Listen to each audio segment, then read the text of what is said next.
오직 주의 사랑에 매여 누가 작곡 작시했는지 여러분 다 아시죠? 고영원 선교사님이라고 아나요? 부흥한국 아주 전설적인 분이십니다. 이분하고 사역 같이 한 적이 있거든요. 바로 이 사랑의 교회에서요. 그때 그분이 이 곡에 대해서 얘기를 해 주신 적이 있습니다. 캐나다의 어느 신학교에서 공부를 하고 있었는데 이제 앞뒤에 대해서 사실은 좀 막막하더라는 거예요. 내가 이 찬양 전문가로 찬양만 하면서 한평생 하나님께 헌신할 수 있을까? 그러면 과연 경제적인 문제가 해결될까? 내가 과연 끝까지 일을 할 수 있을까? 고민이 됐다는 거예요. 그래서 어느 날 학교에 가까운 동산에 올라가서 기도하면서 묵상을 했는데 하나님께서 이 가사와 곡 멜로디를 주셨다는 거예요. 그래서 여러분 가사 중에 보면 이 소망의 언덕, 이 소명의 언덕이라고 하죠. 그게 진짜 언덕에서 지은 곡이래요. 진짜로. 그리고 이것을 이제 곡을 다 만든 다음에 첫 레코딩을 같은 우리 찬양 같이 부르는 그 멤버 중에 찬양 잘하는 아가씨가 이제 첫 레코딩을 이거를 하게 했답니다. 녹음을 하게 했답니다. 지금은 그분이 아내가 되어 있죠. 오늘 찬양팀 내에서도 그런 역사가 있기를 축복합니다. 아멘 해야지.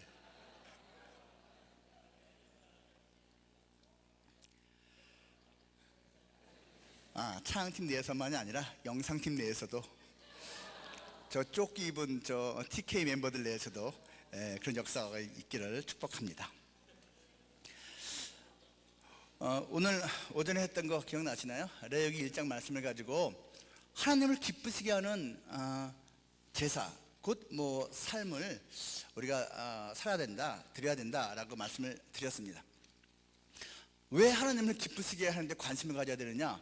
하나님을 기쁘시게 하면 우리가 100만 배로 받아요. 도로 우리가 또한 기쁘게 살 수 있기 때문입니다.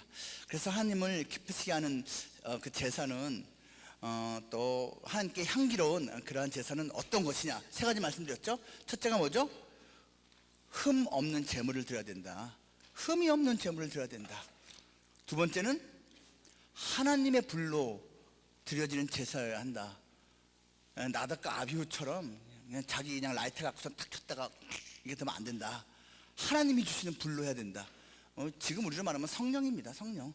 여러분, 성령으로 드려지는 예배가 아니면요, 그건 진짜 예배가 아니거든요. 개인적으로나 공동체적으로나 그렇습니다. 세 번째 뭐가 필요하다고 했죠? 제물과 연합되어야 한다. 그러니까 안수, 터치를 말하는 건데 나의 죄를 전가시키는 걸 말합니다. 이렇게 우리가 살아가면 세상 풍속을 쫓지 않고 이렇게 정말 제사를 드리는 모습으로 살아가면 하나님이 받으실 만한 그러한 기뻐 받으시는 삶이 된다라는 것이죠. 그런데 이렇게 살아야 되는데 사실 쉽지가 않다. 그런데 감사하게도 예수님께서는 이 모든 것을 다 이루셨다. 다 성취하셨다. 그러니까 우리가 이 하나도 중요하지만 이걸 이미 성취하신 그 예수님이 내 안에 가득 차면 이게 다 성취된 거다. 그 예수님과의 연합이, 예수님이 내 안에, 내가 예수님 안에 들어가는 것이 그래서 최고로 중요하다. 그 예수님과 여러분은 얼마나 지금 동행하고 있습니까? 연합을 이루고 있습니까? 이 말씀을 드렸습니다. 오늘은요 이제 출애굽기를 보려고 합니다. 출애굽 제목을 그냥 기억하기 쉽게 좀 잡았어요. 마라 대 하라 잡았습니다. 그러니까 뭐뭐 마라, 뭐뭐 해라, 뭐 그런 뜻인데요. 한번 본문 중에 살펴보려고 합니다. 출애굽 직후에 이집트를 탈출한 직후의 일입니다. 그러니까 이집트를 탈출해서 홍해를 건넌 다음에 처음 있었던 일이에요. 한참 후의 일이 아니고 그 이스라엘 백성들이 여러분 생각해 보세요. 얼마나 들떠 있었겠어요. 하나님의 놀라운 살아계심을, 역사를 맛보아 알았으니까 와, 그냥 그 가슴이 터질 듯이 아마 들떠 있었을 겁니다. 그런데 그러한 자들, 하나님의 놀라운 구원을 체험한 그들에게 가장 먼저 주어진 것은 생고생이었습니다. 여러분 뜻밖이지 않습니까? 하나님의 은혜를 맛보고 수련회에서 그냥 기쁨 가득하고 딱 집에 가면은 좋은 일이 막 생겨야 되는 거 아니에요? 근데 그 구원의 역사, 구원의 간격을 맛본 다음에 하나님은 웬일인지 그 백성들이 고생하도록 해버리셨습니다. 그 내용이 오늘 본문 출애굽기 제15장 22절부터 끝절까지 나와 있습니다. 우리 같이 읽기를 원합니다. 출애굽기 제15장 22절에서 27절 제가 먼저 읽고 그 다음 여러분 읽으시고 교대로 읽겠습니다. 모세가 홍해에서 이스라엘을 인도하며 그들이 나와서 수르 광야로 들어가서 거기서 사흘길을 걸었으나 물을 얻지 못하고 마라에 이르렀더니 그곳 물이 있어서 마시지 못하겠으므로 그 이름을 마라라 하였더라. 백성이 모세에게 원망하여 이르되 우리가 무엇을 마실까 하며 모세가 여호와께 부르짖었더니 여호와께서 한 나무를 가리키시니 그가 물에 던지니 물이 달게 되었더라.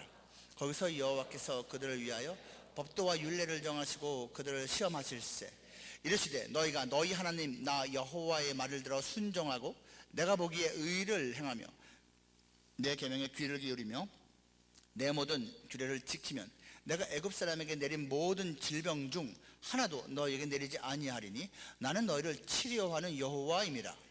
그들이 엘림에 이르니 거기에 물샘 12과 종려나무 70그루가 있는지라. 거기서 그들이 그 물 곁에 장막을 치니라. 아멘. 우리 또 성구 한 군데 더 찾아보겠습니다. 데살로니가전서 제5장 16, 17, 18절인데요. 뭐 이건 다 외우고 있는 분들도 있죠. 데살로니가전서 제5장 16, 17, 18절 말씀. 같이 한번 읽을까요? 석절이에요. 시작. 항상 기뻐하라. 쉬지 말고 기도하라. 범사에 감사하라. 이것이 그리스도 예수 안에서 너희를 향하신 하나님의 뜻이니라. 아멘. 아멘. 구원받은 하나님의 백성에게 가장 먼저 하나님이 주신 게 무엇일까요? 그 백성에게 주어진 것 몇 가지로 한번 살펴보겠습니다. 첫째로 구원받은 그 하나님의 백성에게 주어진 것은 광야였습니다. 제 22절 말씀 다시 한번 제가 읽겠습니다. 모세가 홍해에서 이스라엘을 인도하며 그들이 나와서 수르 광야로 들어가서 거기서 사흘길을 걸었으나 물을 얻지 못했다. 광야 가본 적 있습니까, 여러분? 보통 이 단어는요, 영어로 하면 이제 데저트라선 사막이라고 번역되기도 하는데, 뭐 고비 사막, 또 뭐 사하라 사막처럼 온통 모래로만 되어 있지는 않아요. 그래서 사막이라고 번역하기가 좀 애매합니다. 그래서 광야라고 하면요, 그냥 맨 땅, 황무지, 또 중간중간 모래도 좀 있고 이런 데를 생각하시면 됩니다. 광야, 저는 그냥 뭐 잠깐 밟아보긴 했어요. 몇 시간 정도 걸어보기도 했습니다. 아우 힘듭니다. 힘들어요. 근데 여기를 사흘길 이상 걸었으니까 상당히 힘들었을 것 같습니다. 그 광야는요, 아주 간단히 말하면 이겁니다. 불편합니다. 당연하지 않겠습니까? 광야는요, 불안합니다.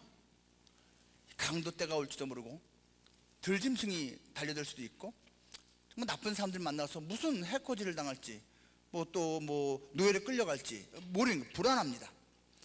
광야는요, 예측 불가입니다. 이거 당장 오늘 밤에 내일 무슨 일이 생길지 알 수가 없는 거예요. 그러니까 전체적으로 광야에서 지내는 거는 불만족스러울 수밖에 없어요. 불불불불. 광야가 어떤 곳이라고요? 불불한 곳이에요. 불편하고 불안하고 예측 불가하고 통으로 그래서 불만족스러운 곳이 광야예요. 그래서 광야에서 살고 싶어요 라고 자발적으로 손드는 사람 없을 겁니다. 여러분 지금도 물론 뭐 이제 이스라엘이나 뭐 수리아나 요르단이나 이쪽 부근에 광야가 지금도 있죠. 그 광야에서 사는 사람들이 당연히 지금도 있어요. 근데요, 원해서 산다기보단 그냥 조상 대대로 살아왔기 때문에 그냥 여기서 우리는 살아야 될 그냥 운명인가 보다 하고 사는 거예요. 그들에게 만약 도시에 집이 주어지고 직장 주어지면요 들어올 텐데 그들은 그냥 광야에서 삽니다. 베두인 족속 같은 사람들은 뭐 사막, 중동 여기저기 살고 있잖아요. 꼭 좋아서만은 아닐 겁니다. 그냥 여기서 사는 것이 그냥 자기들 숙명이라고 생각을 하고 있을 거예요. 그런데 그거 아십니까? 성경에서는요, 관점이 다릅니다. 광야는 고대 일반 이스라엘 바깥의 사람들 시각에서는요, 바로 우리의 지금 시각처럼 불만족스럽고, 특히 영적으로는 귀신이 득실득실하고 정말 거기 가면 인생이 힘든 곳이라는 게 보편적인 생각이었는데, 이스라엘 사람들은 광야야말로 그 영이 새롭게 될 수 있는 곳이라고 믿었습니다. 광야라는 말이. 여러분, 광야라는 말 이제 많이 들어봤을 텐데, 여러분 이미 알고 있는 분들 복수 한번 해봅시다. 히브리어로 미드바르라고 합니다. 미드바르. 이 광야예요. 그런데요, 이 미드바르하고 형제 단어가 있어요. 다바르라고 합니다. 다바르. 이 다바르라는 단어는요, 말하다, speak, 또는 명사로 speech, 또는 그냥 말씀입니다. 광야라는 단어와 말씀이라는 단어가 형제 단어예요. 그리고 히브리어를 쓰면요, 히브리어는 모음이 원래 없거든요. 자음만 쓰거든요. 그래서 공통적으로 D, V, R이 들어가는 거예요. 미드바 할 때 M이 들어가 있지만 일단 그거는 형제 단어니까 빼고 D, V, R이 공통적으로 들어가 있어요. 미드바르라는 광야와 다바르라고 하는 말씀이 형제 단어예요. 광야에서는 하나님의 말씀을 들을 수 있다는 거예요. 여러분, 보통은 도시에서 사람들 많이 모여 있는 곳에서 말이 많이 오고 가지 않겠어요? 그거는 생명의 말이 아니거든. 그건 진리의 말이 아니거든. 사람의 말일 뿐이지. 근데 아무도 없는 그 적적한 광야에서야말로 하나님의 말씀이 들린다는 거예요. 하나님이 말씀하신 걸 들을 수 있다는 거예요. 그래서 다바르가 미드바르하고 형제 단어입니다. 또 있어요. 또 다른 형제 단어가요, 데빌이라고 합니다. 데빌. 이것도 마찬가지예요. 모음만 다르지 자음은 똑같아요. DVR입니다. 데빌은요, 내소라는 뜻이에요. 내소라는 말이 뭐죠? 여러분이 앉아있는 쪽이 그 성막 또는 성전에 그 제물 바쳐서 함께 제단에서 이제 함께 제사 드리는 그러한 성막 성전의 마당이에요. 그리고 커튼 휘장이 있고요. 처음 휘장 딱 들어오면 여기가 외소예요. 바깥 성소. 요 전체가 성소인데 그 중에서도 요 바깥쪽을 외소라고 하고요. 더 깊숙이 있는 곳을 내소라고 합니다. 안쪽에 있는 성소. 그 내소를 다른 말로 지성소라고 해요. 지극히 거룩한 성소. 무슨 말인지 아시겠죠? 즉 지성소에는 딱 하나밖에 없어요. 율법궤. 그리고 같은 말로 내소에 뭐가 있다? 율법궤. 하나님의 명령, 하나님의 말씀의 상징인 율법궤, 그리고 하나님의 임재의 상징인 율법궤. 임재 상징이라는 말 기억하죠? 율법궤가. 그리고 율법궤는 하나님의 용서의 상징이에요. 하나님의 은혜의 상징입니다. 왜 그렇죠? 그 율법궤 뚜껑이 은혜의 자리이기 때문에 그래요. 율법궤 뚜껑, 두 천사가 그룹이라고 성경에서 번역합니다. 체러브. 두 그룹이 양쪽 날개를 쫙 펴고 서로 마주보고 있어요. 둘이. 근데 그 사이에 하나님께서 좌정하여 앉아 계시다라는 표현을 씁니다. 하나님이 임재하고 계신 거예요. 진짜 거기 앉아 계시겠어요? 근데 하나님이 거기 계시다라고 말하는 이유는 1년에 한 번씩 대제사장이 순결한 어린 양의 흠없는 제물의 피를 가지고 딱 한 번 요 휘장을 지나서 또 요 안에 있는 성소와 지성소 사이에 휘장을 지나서 지성소로 한 번 들어가. 1년에 한 번. 대속죄일 날 7월 10일이에요 그들의 달력으로 들어가서 하나 딱 놓여 있어요. 뭐가요? 율법궤. 거기다가 가져간 어린 양의 피를 뿌리거든요. 그러면서 자기 이스라엘 모든 민족, 하나님 백성의 모든 죄를 다 용서해주는 간구를 합니다. 그리고 하나님이 오케이, 용서하마. 근데 반드시 순결한 어린 양의 피가 뿌려져야 되는데 아무데나 뿌리는 게 아니고 그 율법궤 뚜껑 위에 뿌리는 거예요.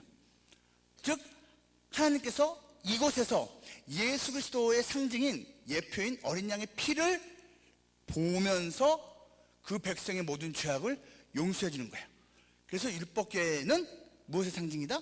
하나님의 용서의 또는 은혜의 상징이다. 그래서 그것을 시은좌라고 합니다.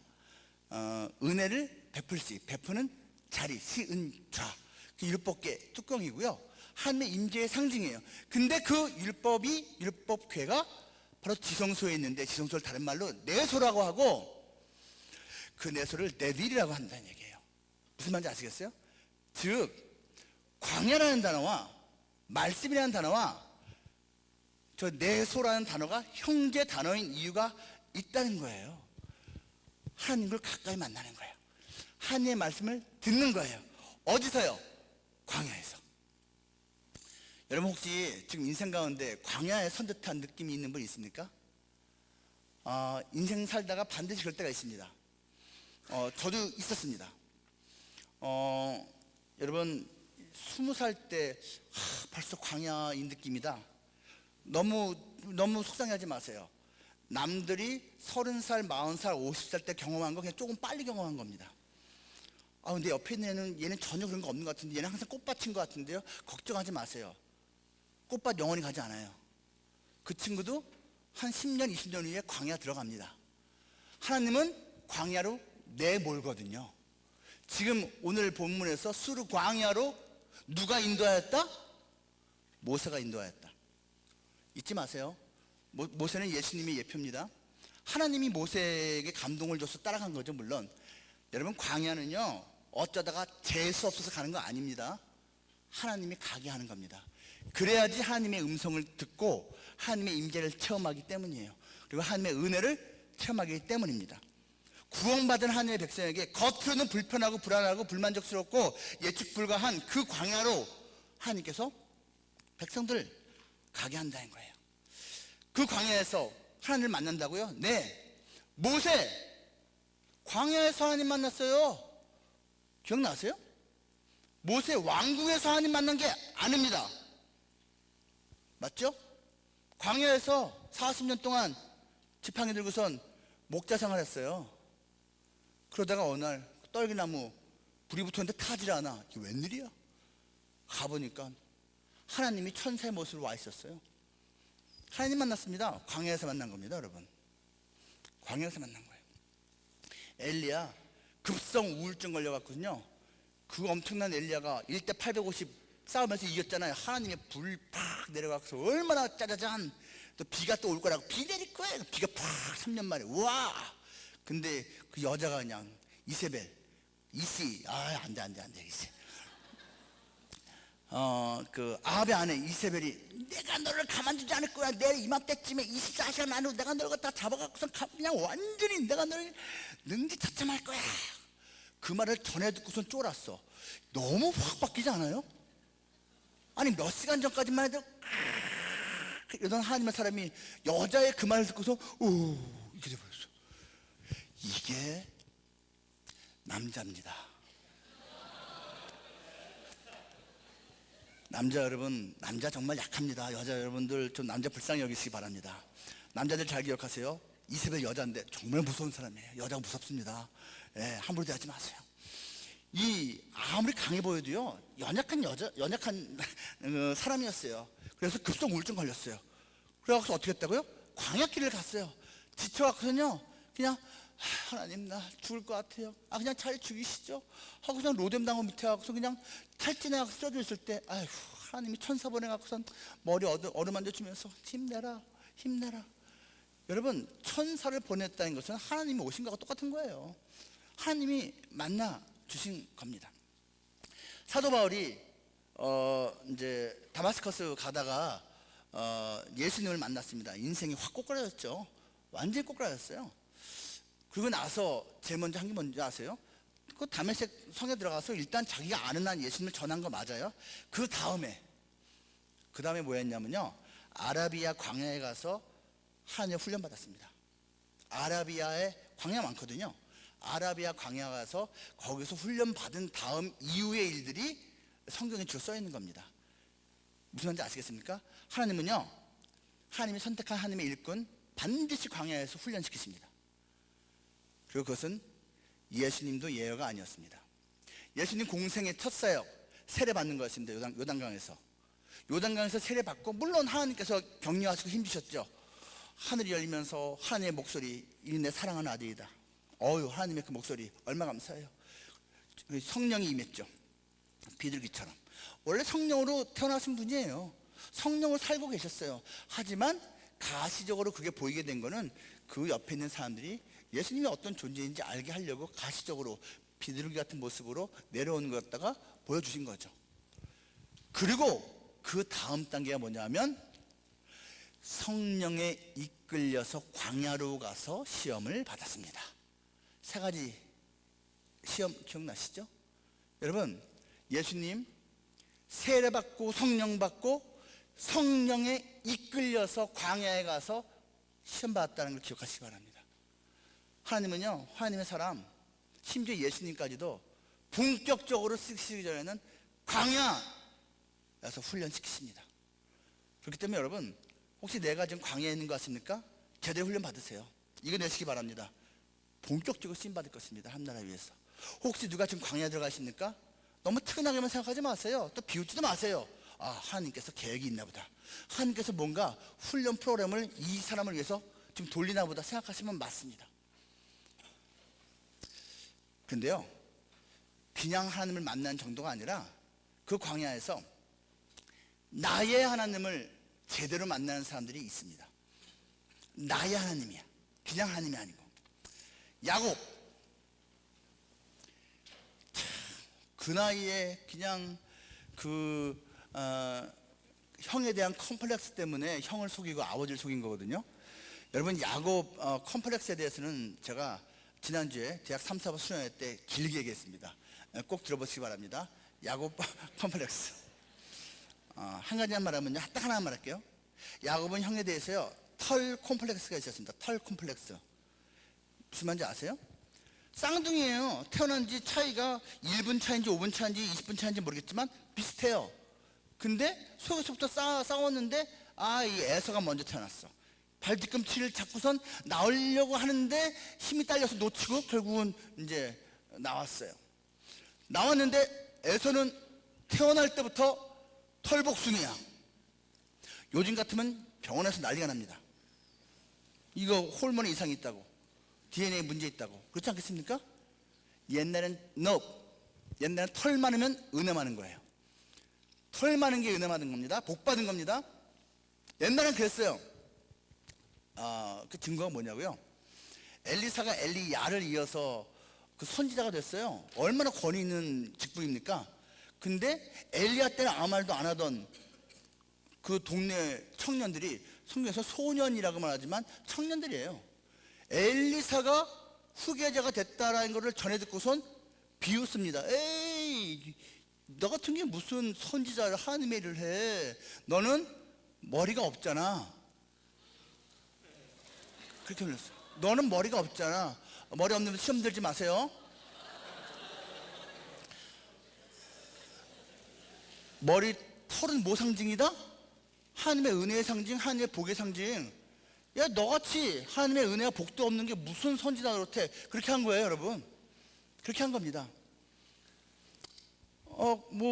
그뿐만 아니라 예를 들면 삼손을 비롯한 나스린이 세 가지 규약 지켜야 됐어요. 그 중에 하나가 뭐예요? 털 깎지 마는 겁니다. 그건 하나님의 임재, 하나님의 복과 은혜의 상징이기 때문에 깎는 게 아닙니다. 근데 태어났는데 에서는 태어날 때부터 털복숭이.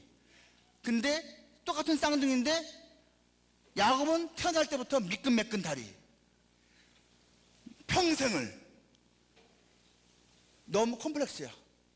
태어날 때부터 너무 이쪽은 하나님 복받은 사람 같아. 겉으로 볼 땐 실제로는 그 털없는 야곱이 하나님의 복받은 사람이거든요.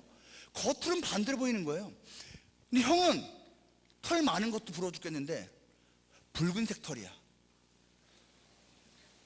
여기 붉은색 털이 왜 중요하냐면요, 고대 사회에서는 염색 기술이 없었습니다.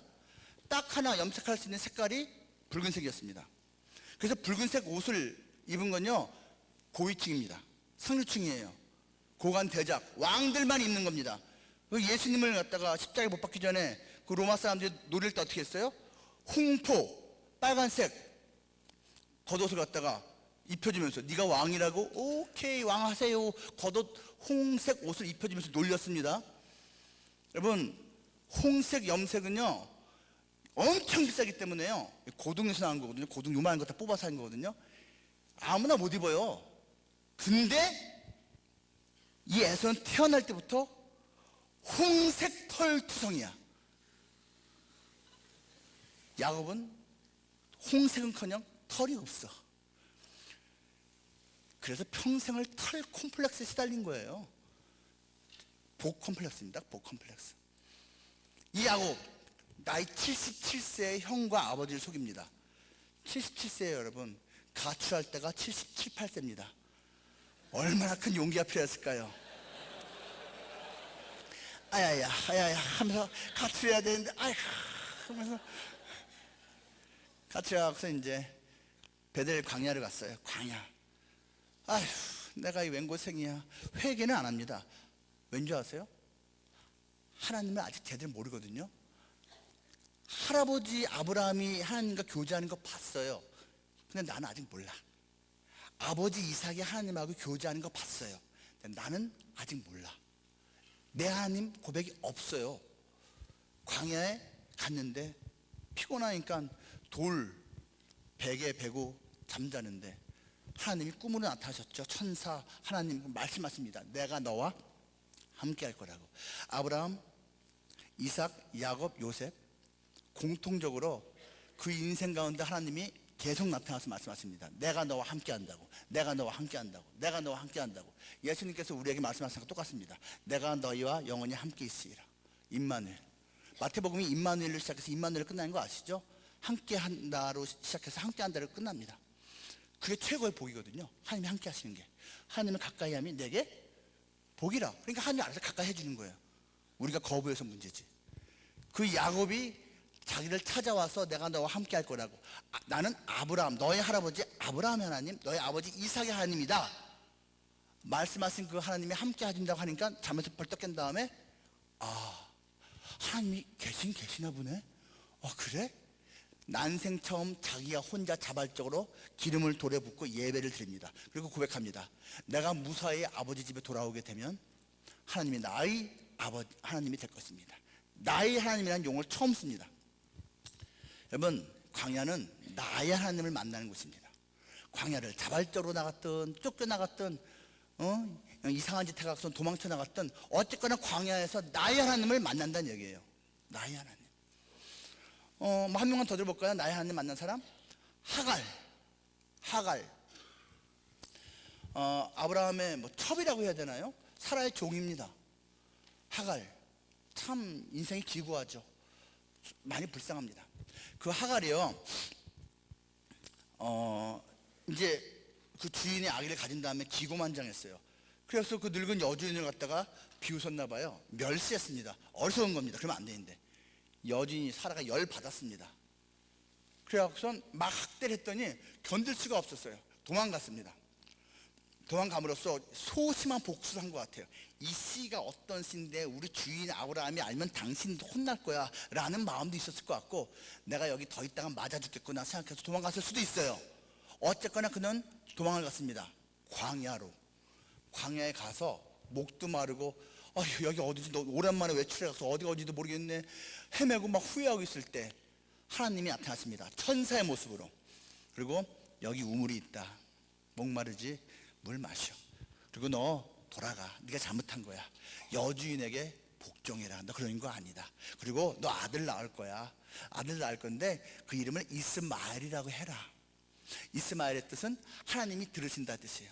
너의 고통, 너의 아픔 하나님이 들으신다. 그래서 너를 불쌍히 여겨서 아들 이스마엘을 주는 거니까 그렇게 이스마엘이라고 지어라. 알았지? 하고 돌려보냅니다. 그때 하갈이 놀랍니다. 세상에, 나의 주인의 하나님, 나의 여주인의 하나님, 내가 알고 있었지만 이분이 나를 위한 하나님이기도 하네.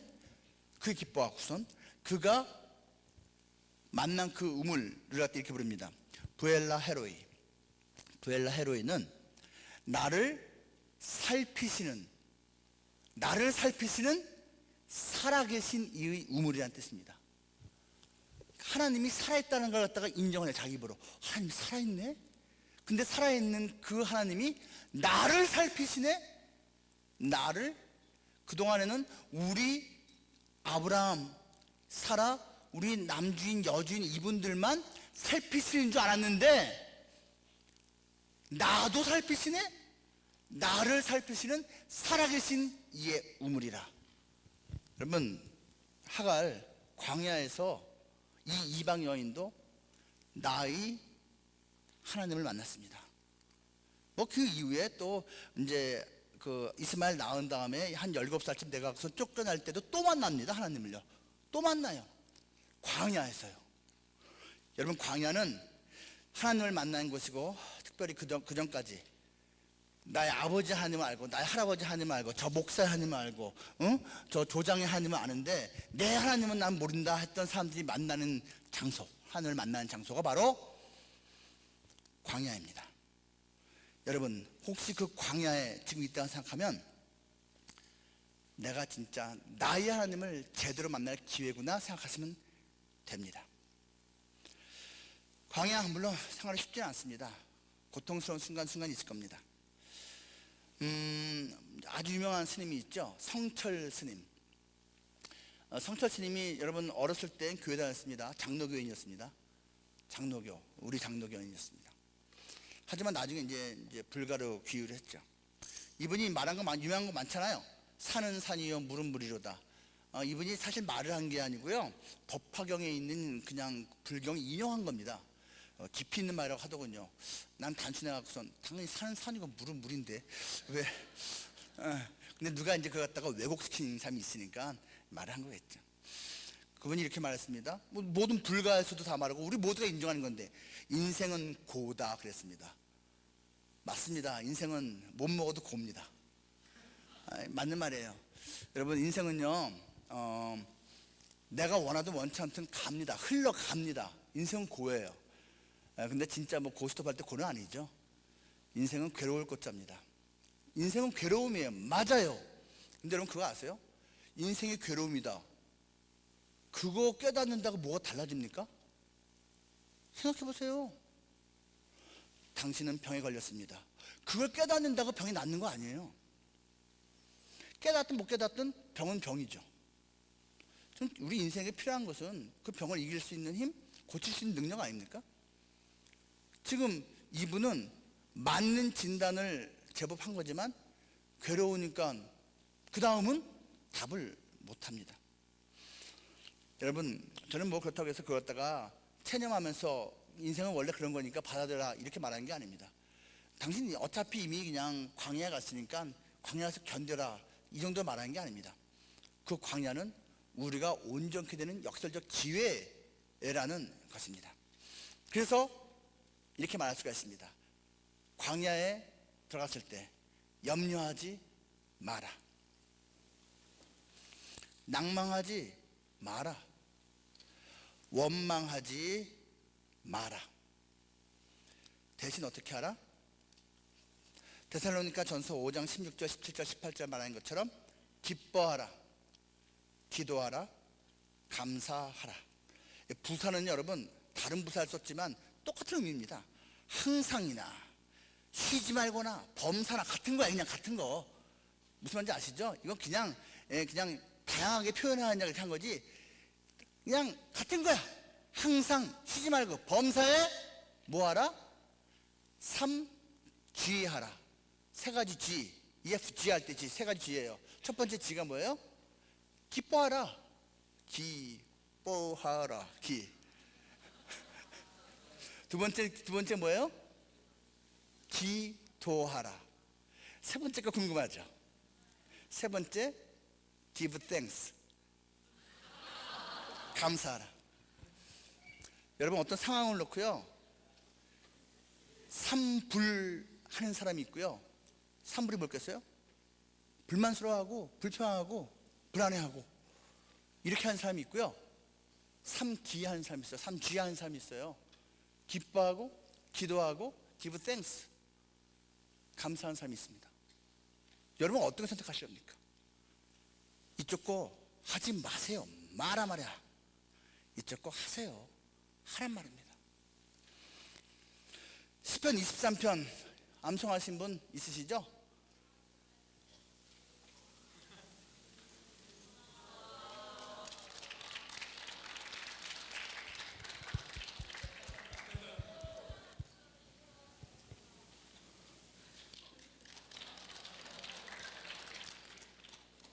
그 정도만 해도 엄청 잘한 겁니다. 엄청 잘한 겁니다. 시편 23편, 이건 심지어 우리 교회 생활, 신앙생활 하지 않는 분들도 이거를 알고 있을 만큼 참 유명한 성구입니다. 시편 23편 우리가 잠깐 같이 살펴보면 좋을 것 같아요. 시편 23편, 다윗의 시입니다. 다윗이 이렇게 말합니다. 1절부터 제가 살펴볼게요. 제가 읽을게요. 여호와는 나의 목자시니 내게 부족함이 없으리로다. 그가 나를 푸른 풀밭에 누이시며 쉴 만한 물가로 인도하시는도다.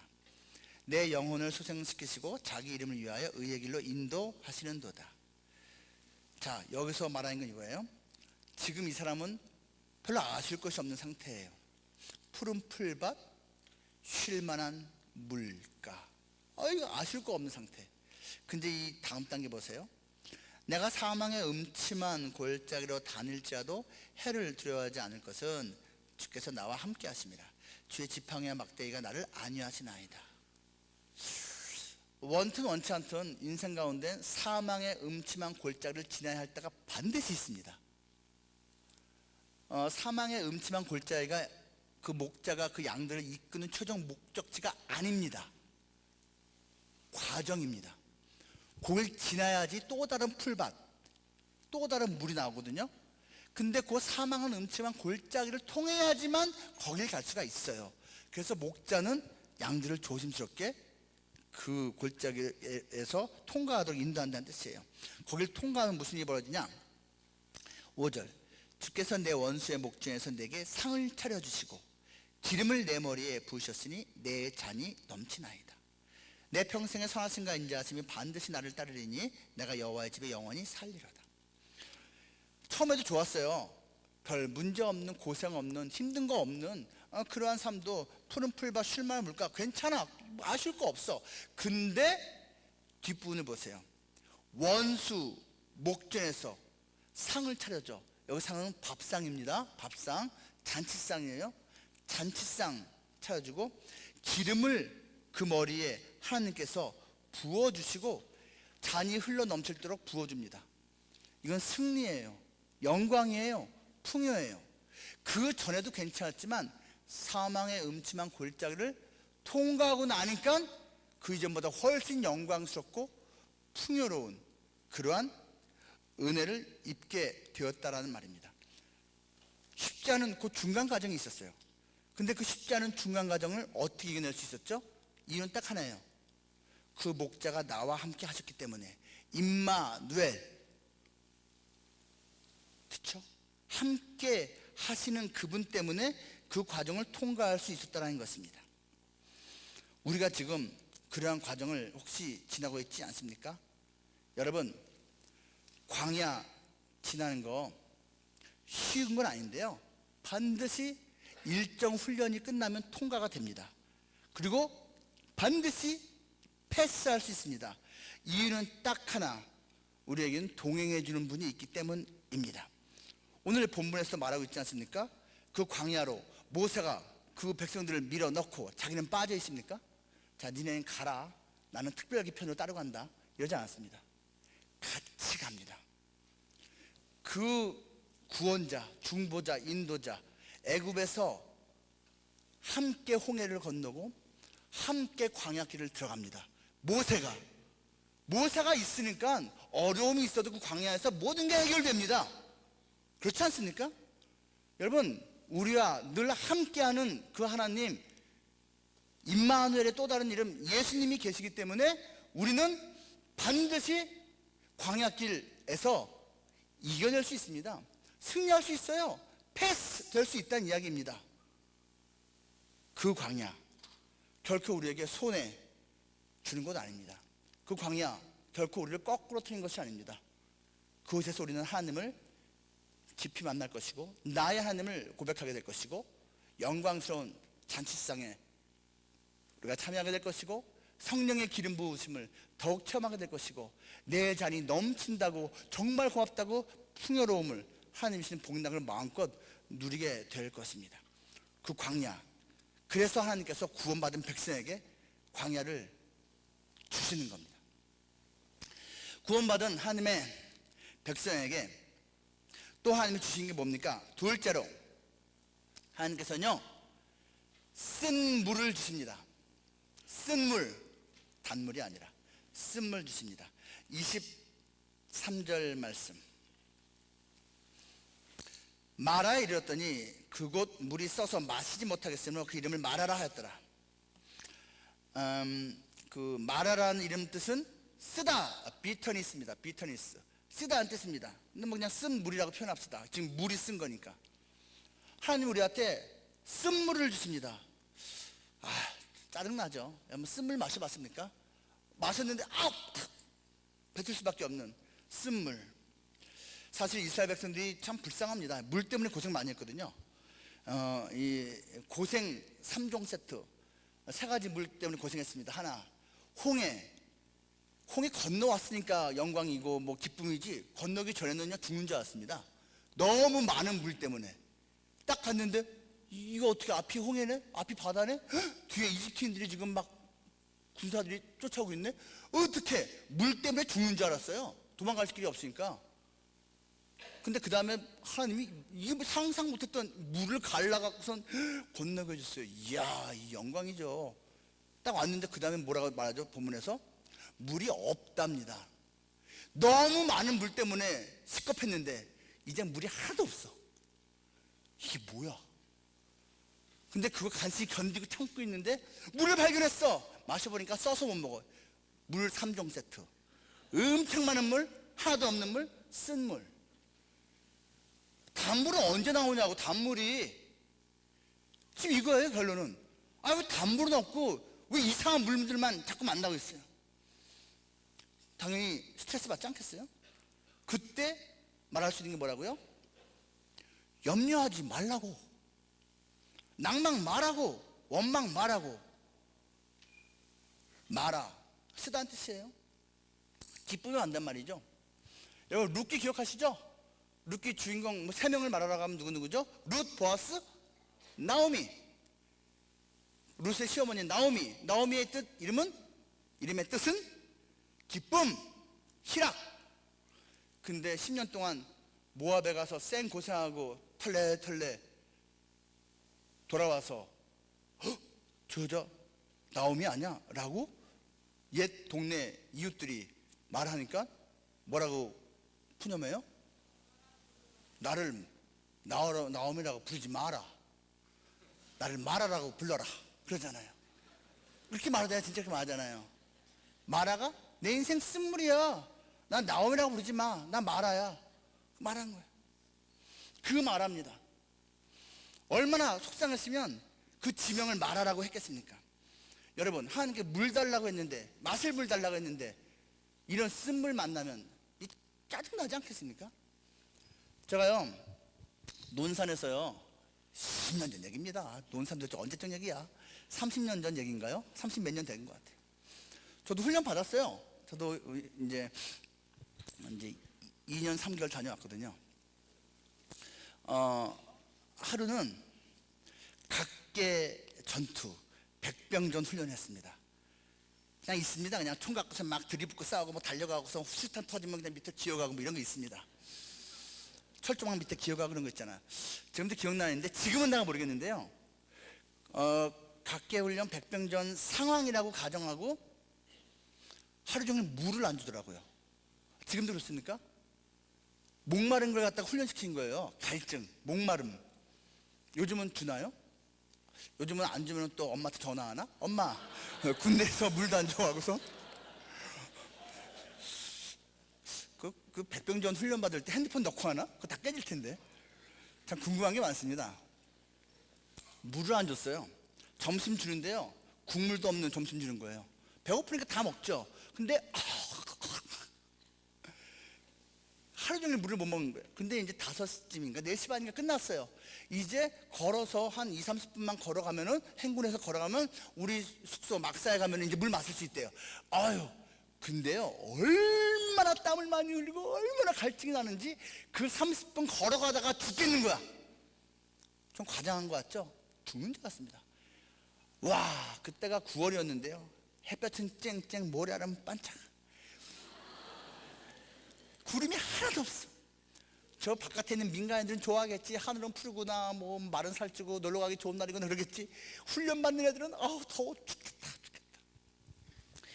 4명씩 이렇게 줄져갖고선 쫙, 우리 동기가, 저는 시험 보고 들어갔거든요. 시험 공부이기 때문에 동기라고 말할 때 176명도 기억을 해요. 176명이 네 줄로 4명씩 쫙 쓰는데요. 이제 거기서 마무리 정리, 그 훈련한 장비 정리하고선 이제 걸어서 가면 되는데 쭉 앉아 있었거든요. 갑자기 교관이 야 뒤에서 8명 나와 그런 거예요. 제가 뒤에서 8명 끼어 있었거든요. 아씨 갔더니 남들은 편안히 앉아 있는데 우리 8명만 뭘 시키는 거예요. 짜증이 헐러갔어요. 제가요 너무 목이 타갖고선요 그 쭈그려 앉아 있으면서 기도를 했거든요. 여러분 저 믿음 대단하지 않습니까? 그 힘든 상황에서 기도를 했는데 무슨 기도했는지 아세요? 주여, 구름이 한 점도 없는 푸른 저 하늘인데 너무 목이 말라 죽겠으니 비를 주옵소서. 진짜 지금 생각해도 난 요즘도 그 기도 못하는데 어떻게 비를 내려달라는 그 푸른 하늘을 보면서 믿음이 그냥 아주 그냥 배 밖으로 나왔어요. 그냥 믿음 주세요. 믿음 주세요가 아니지. 비 주세요. 비 주세요. 속으로 내가 30분 걸어가다가 죽게 생겼사오니 하나님 비를 주옵소서. 저 순수하게 기도했습니다. 진짜입니다. 전 하나님이 비 줄 줄 알았어요. 믿었습니다. 여러분 이게 진짜 제가 생각해 너무 큰 믿음이었어요. 근데 기도를 딱 계속 하나님 비 좀 주세요. 비 좀 주세요. 비 좀 주세요. 하고 있는데 뒤에 8명 나와. 그러더니 그랬더니 저거 이거 저거 절로 옮겨놔. 옮기는데 무거워서 얼굴이야. 이거 남들은 편하게 앉아있는데 그거 한 5분인가 10분인가를 나르는데 너무 힘든 거예요. 땀이 계속. 하나님 물을 달랬더니 땀을 줘요? 이 땀도 물이니까 이거 응답 받은 거야? 이거 뭐야? 저 정말 짜증났어요. 하나님 마른 하늘에 비를 내어달라고 한 게 억지 기도였으면 그냥 무시하고 비를 안 주면 되지. 그렇다고 내가 억지스러운 기도를 한다고 땀을 주십니까? 라고 했어요. 제가 얼마나 제가 짜증이 나면은 하나님 물을 달라는데 땀을 줘요? 이건 아니지 하면서 저 앉아있는 친구들이 아이고 불쌍하다 눈빛으로 다 바라보죠. 그 5분 10분 일을 했는데요, 다 끝나고 다 가서 앉으려고 하니까 교관이 그러더라고요. 8명 수고했다. 저쪽에 수도가 있거든. 가서 마음대로 물 마셔라.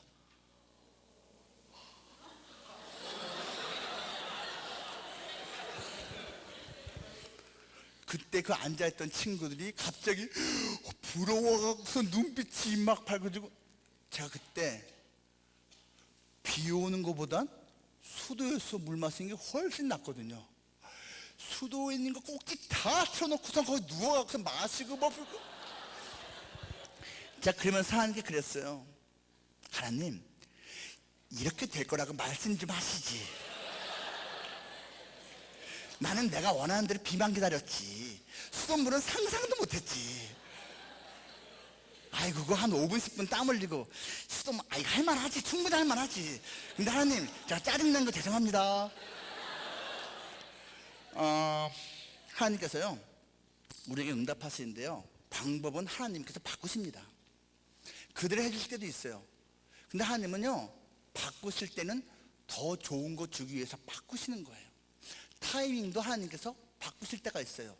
더 좋은 걸 주시기 위해서.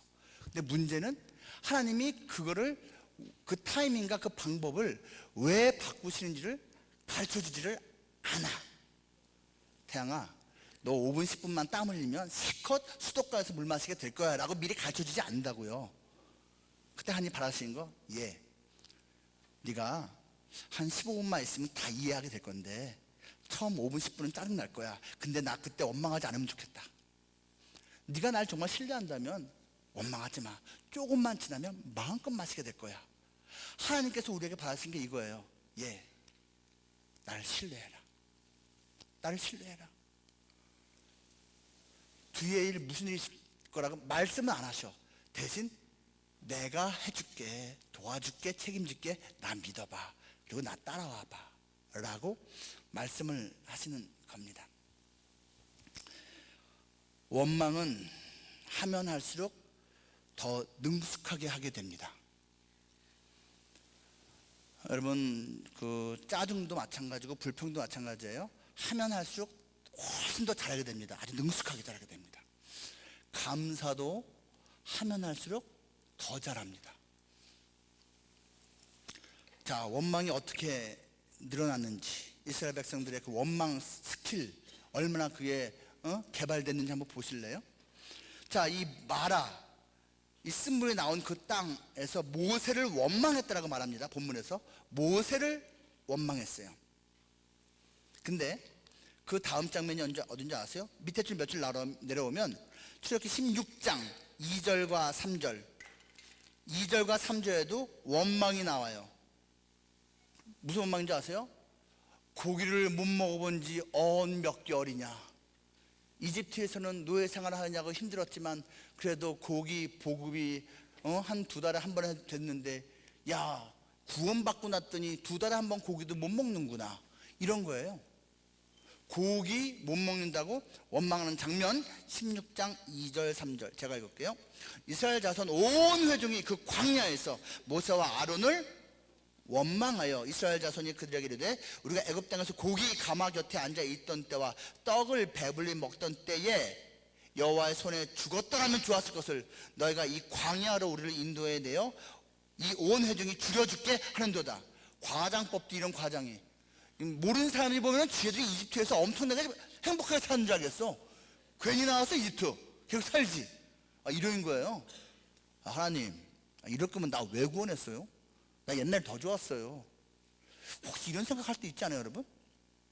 나 예수님 모를 때가 더 좋았는데, 예수님 모를 때는 죄가 죄인지도 모르고 막 짓고 행복했는데, 예수님 만난 다음부터는 죄 때문에 마음껏 죄도 못 짓고 스트레스 받아. 옛날에는 내 돈 갖고 내가 마음대로 막 썼는데 예수 믿은 다음부터는 막 쓰면 약간 걸리고 착한 일도 해야 될 것 같고 헌금 빼먹기도 그렇고 찝찝해. 이러지 않습니까? 차라리 옛날에 더 낫다? 이거가 똑같은 거예요. 그들이 원망의 대상을 어디를 펼칩니까? 모세와 아론입니다. 앞부분에서 모세만 원망했어요. 근데 이제 좀 확장돼서 모세와 아론까지, 괜히 아론까지 덤태로 이제 끼어갑니다. 그 다음 같은 17장, 같은 다음 장 17장 2절과 3절 제가 읽을게요. 백성이 모세와 다투어 이르되 우리에게 물을 주어 마시게 하라. 모세가 그들에게 이르되 너희가 어찌하여 나와 다투느냐, 너희가 어찌하여 여호와를 시험하느냐. 거기서 백성이 목이 말라 물을 찾으매 그들이 모세에게 대하여 원망하여 이르되 당신이 어찌하여 우리를 애굽에서 인도해 내어서 우리와 우리 자녀와 우리 가축이 목말라 죽게 하느냐. 지금 여기서는요, 소위 말하면 르비딤이라는 곳에서 물 때문에 또 원망하는데요, 모세를 원망했다고 말하면서 동시에 모세와 다퉜다고 말합니다. 이거 더 심해진 겁니다. 그전까지는 감히 모세 선생님하고 싸워? 저 인도자, 저 구원자, 저 하나님의 종하고 내가 맞짱을 떠? 상상을 못할 일이에요. 근데 이제는 하고서 모세하고 지금 맞짱 뜨고 싶어 하는 거예요. 왜냐면 우리가 구원받은 간격이 클 때는요, 예수님은 뭐 나의 존귀하신 하나님의 아들이시죠. 근데 이제 불평이 쌓여가면 나 높아지거든요. 막 교만하지 않고선 불평이 막 쌓여가면은 예수님하고 내가 비슷하게 보여. 예수님 꼭 그래야 돼요? 이렇게 나오는 거예요. 예수님, 난 꼭 그럴 필요 없다고 생각하는데, 예수님 만만하게 보여? 지금 모세와 다퉜대요. 이게 말이 됩니까? 어떻게 모세하고 다툴 생각을 해요? 그만큼 불평이 쌓인 거죠. 점점 원망이 지금 커지고 있습니다. 그 다음 거, 여러분, 그 다음 장면은요, 이제 민수기하고 연결시켜 봐야 되거든요. 내용이 이어지거든요. 민수기에서 제 14장이에요. 민수기 제 14장 2절 말씀 제가 읽을게요. 이스라엘 자손이 다 모세와 아론을 원망하며, 이제 뭐 모세 아론 원망하는 건 굳어졌죠. 온 회중이 그들에게 이르되 우리가 애굽 땅에서 죽었거나 이 광야에서 죽었으면 좋았을 것을. 점점 세지고 있습니다. 그리고 11절 말씀, 같은 민수기 14장 11절 말씀, 여호와께서 모세에게 이르시되 이 백성이 어느 때까지 나를 멸시하겠느냐, 내가 그들 중에 많은 이적을 행하였으나 어느 때까지 나를 믿지 않겠느냐. 지금 이 모든 모습을, 이 원망을 불평을 하나님을 멸시하는 것으로 하나님께서 간주하십니다. 27절 말씀, 나를 원망하는 이 악한 회중에게 내가 어느 때까지 참으랴. 이스라엘 자손이 나를 향하여 원망하는 바, 그 원망하는 말을 내가 들었노라. 원망 원망 원망 3번 한 구절에서 반복합니다. 하나님이 말씀하시는 거예요. 이거는 너희 아론, 모세 사람에 대한 원망이 아니야. 나한테 지금 이들이 원망하고 있는 거라고 말씀하시는 거야. 그리고 같은 14장 10절로 돌아가면 이렇게 나옵니다. 온 회중이 그들을 돌로 치려 하는데, 무슨 말이에요? 나중에는요, 하나님 원망, 모세 원망, 아론 원망 하다가 이제는 돌을 들어서 그 지도자, 인도자, 구원자 모세와 아론을 돌로 쳐 죽이려 했다는 겁니다. 척이 아니라 진짜 죽이려고 하는데 하나님이 나타났다라고 말합니다. 원망이 계속 커지면서 어떻게 된다고요? 나중에는 자기의 구원자 죽이려고 합니다. 여러분, 원망 커지면요, 예수님 내 마음 바깥, 내 마음에서 죽이는 거 금방이에요. 아, 예수님 같은 거 필요 없어, 이렇게 됩니다. 아, 예수님 믿고 나서 생각해보니까 안 된 일이 더 많아, 이게 뭐야, 이렇게 됩니다. 여러분, 원망은 멸망의 주춧돌입니다. 원망, 망하는 걸 원한다는 뜻이죠. 원망, 죄송합니다. 여러분, 원망은요 멸망의 주춧돌입니다. 이건 망하는 걸 진짜 원하는 거예요. 하나님이 너무너무 싫어하십니다. 왜냐하면 원망은, 불평은 사실 하나님을 그만큼 불신한다는 뜻입니다. 믿지 못하겠다는 뜻이죠. 삶은 원래 원망스러운 일의 연속입니다. 이건 객관적으로 그렇습니다. 원망할 만한 일들이 계속 있어요. 하지만 그렇다고 해서 원래 그러니 하고 그냥 받아들이는 것만은 절대로 아닙니다. 우리 기독교는 그런 종교 아니에요. 여러분, 김진홍 목사님이라는 아주 유명한 원로 목사님이 계십니다. 여러분 세대는 잘 모르시죠? 우리 세대는 다 압니다. 되게 유명한 분입니다. 이분이요, 어머니 권사님이 우리 아들 목사 되게 해주십시오라고 서원 기도하면서 되게 키웠는데, 그게 부담스러운 거예요. 나중에 곰곰이 따져보니까 이분이 이제 철학과 다니고 있을 텐데, 성경 못 믿겠어, 다 거짓부렁 같아. 그래서 나는 이 미신 같은 기독교 떠난다, 어머니 마음이 찢어질지 하도 난 떠나 하고선 그냥 떠난 게 아니라 성경책을 북북 찢어갖고선 아궁에 불로 싹 집어 다 태워버렸습니다. 여러분 혹시 교회를 떠나고 기독교 떠나고 싶어도 제발 그렇게 하지 마십시오. 그거 심한 거 아닙니까? 북북 찢어갖고선 태워갖고선. 그리고서 어떻게 했느냐, 이분 한 성격 하거든요. 아예 그냥 절에 들어가 버렸습니다. 아니, 기독교 떠났다고 굳이 뭐 절에 꼭 들어갈 거기에 혹시 진리도가 있을까 싶어 들어간 거래요. 젊은 분이 딱 들어가서, 이분이 그 대학교에서 이제 장학금 받으면서 학교 다녔고, 대학원에서 너 박사 시켜주고 여기서 우리가 교수 시켜줄 테니까 계속 공부해, 그런 말을 들은 만큼 엄청 똑똑한 분이거든요. 절에 들어가서 열심히 불경도 읽고 이제 배우면서 있는데, 그 당시에 가장 유명한 불교계의 어떤 스님이 그 절에서 입적을 하게 됐습니다. 죽게 됐다는 얘기예요. 이분이 마지막 죽을 때 아주 좀 멋진 모습처럼 죽었습니다. 죽으면서 마지막 죽어가면서 무 하고 죽었습니다. 무가 먹고 싶다가 아니고 없을 무 다 헛것이요, 이런 뜻입니다. 다 아니야, 없는 거야, 그냥 무야, 무. 그러니까 곁에 있던 사람들은 역시 큰 스님이 마지막에도 큰 가르침을 주시는구나, 역시 인생은 무요, 이렇게 생각해요. 근데 그걸 같이 멀리서 지켜보던 이 젊은 김진홍 청년은 저게 뭐야, 인생이 무라는 걸 갖다가 하나 깨달으려고 저 평생 저렇게 돌을 닦으신 거야? 그건 난 지금도 알고 있는데. 인생 별거 있어? 무지. 근데 그 정도는 다 알고 있는 거 아닌가? 인생이 무 같아 보이는데 무가 아니거나 또는 무 이상의 것을 만들기 위해서 필요한 뭐가 있는 거 아니야? 라고 당돌하게 생각한 거예요. 그래서 그날로 짐 싸서 또 절을 나와버렸네. 뭐 그 이후에 이런저런 여정 속에서 이분이 로마서를 통해서 깨졌습니다. 열심히 영접했습니다. 그리고 이제 목사님이 되셨죠. 뭐 여러분 흔히 말하는 뭐 그러한 인생에 대한 관조, 인생은 무다, 고생이다, 저는 부정한 거 아닙니다. 근데 거기서 끝이면 안 돼요. 예를 들면요, 이제 니체 같은 사람이요, 여러분 니체 좋아하는 사람 되게 많거든요. 근데 니체는요 초인을 강조했잖아요. 초인 그냥 쉽게 말하면 이겁니다. 슈퍼맨입니다. 슈퍼맨, 초인입니다. 초인. 인간을 초월한 존재라는 뜻입니다.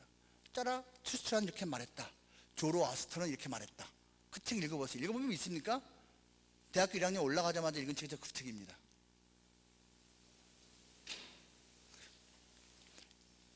이 사람이 말한 게 그거예요. 인생에 원래 고통이 많다고, 힘든 게 많다고. 근데 그렇다고 해서 무슨 신을 찾냐고. 인생은 원래 고통이 많고 힘든 게 많은 거니까, 원망하고 짜증낼 일도 많은 거니까 그냥 받아들이라고. 그리고 자기의 의지와 노력으로서 극복해내라고. 그 크리스찬들이 워낙 다 연약한 사람들이라서 자기 그냥 그 받드는 그분이 십자가에 달려서 비참하게 죽었는데 그 신을 앞세고 그냥 붙잡고 있는데, 그래서 기독교는 연약한 자의 종교라고. 그거 아니야. 우리 인간이 얼마나 위대한데 완벽하지 않지만 이겨낼 수 있어. 이겨낼 수 있다고. 뭘 의지를 해? 뭘 붙잡아? 초인. 우리는 내 모습보다 더 강한 존재라는 걸 알아야 한다고. 여러분은 여러분 안에 신이 있다니까? 여러분은 여러분 이상의 존재야. 여러분 외적인 도움 필요 없어도 스스로를 구원할 수 있어. 이게 초인이에요. 니체가 말한 겁니다. 이게 수많은 사람들이 환호했죠. 여러분, 이 니체는요 있는 모습, 인간의 연약함과 또 뭐 부정함과 이런 모습을 있는 그대로 뭐 받아들인 것 오케이 했고, 그것을 극복하기 위해서 노력하라고 말했어요. 뭐 나쁜 건 아니에요. 근데 뭐가 문제예요? 여러분은 여러분 스스로를 못 이겨요. 여러분이 하고 싶은 거 합니까? 여러분이 어떤 선을 하고 싶어요. 이겨냅니까? 못 이겨냅니다. 악을 안 하고 싶어요. 이겨냅니까? 원찮는데 악 다 행합니다. 악을 원해서 행한다는 사람이 몇 명 있어요. 원찮는데 하는 거지. 실수 잘못 안 하고 싶어요. 근데 다 해요. 맞지 않습니까? 내가 나를 이긴다고요? 천만에요. 내가 나 못 이겨요, 여러분. 그게 완전 착각이거든요. 그러니까 우리 인생 가운데 자기 스스로 쓴물 만들어내고 옆에 있는 사람한테 쓴물 튕기고 저 사람 쓴물 나한테 건너오는 거예요. 인생 가운데 우리는 쓴물을 맛볼 수밖에 없어요. 그걸 인정하는 거, 그리고 나 스스로는 그걸 결코 극복 못한다는 걸 인정하는 게 지혜인데, 그래서 우리에게는 모세와 같은 인도자, 구원자, 중보자가 필요한 거거든요. 하나님의 그 능력으로 그걸 이겨내는 거, 구원받는 거. 그거를 니체는 부정했던 것이죠. 아니 그러면은 이 원망스러운 상황이 펼쳐졌을 때, 쓴물이 닥쳤을 때 어떡하냐고요. 모세가 한 것 보세요. 어떻게 했습니까? 백성들은 원망할 때 모세는 부르짖었습니다. 하나님께 기도했어요. 여러분, 하나님을 알고 있는 사람이 왜 기도는 안 하고 원망만 합니까? 왜 하나님의 도우심을 구하진 않고 불평만 합니까? 부르짖으라.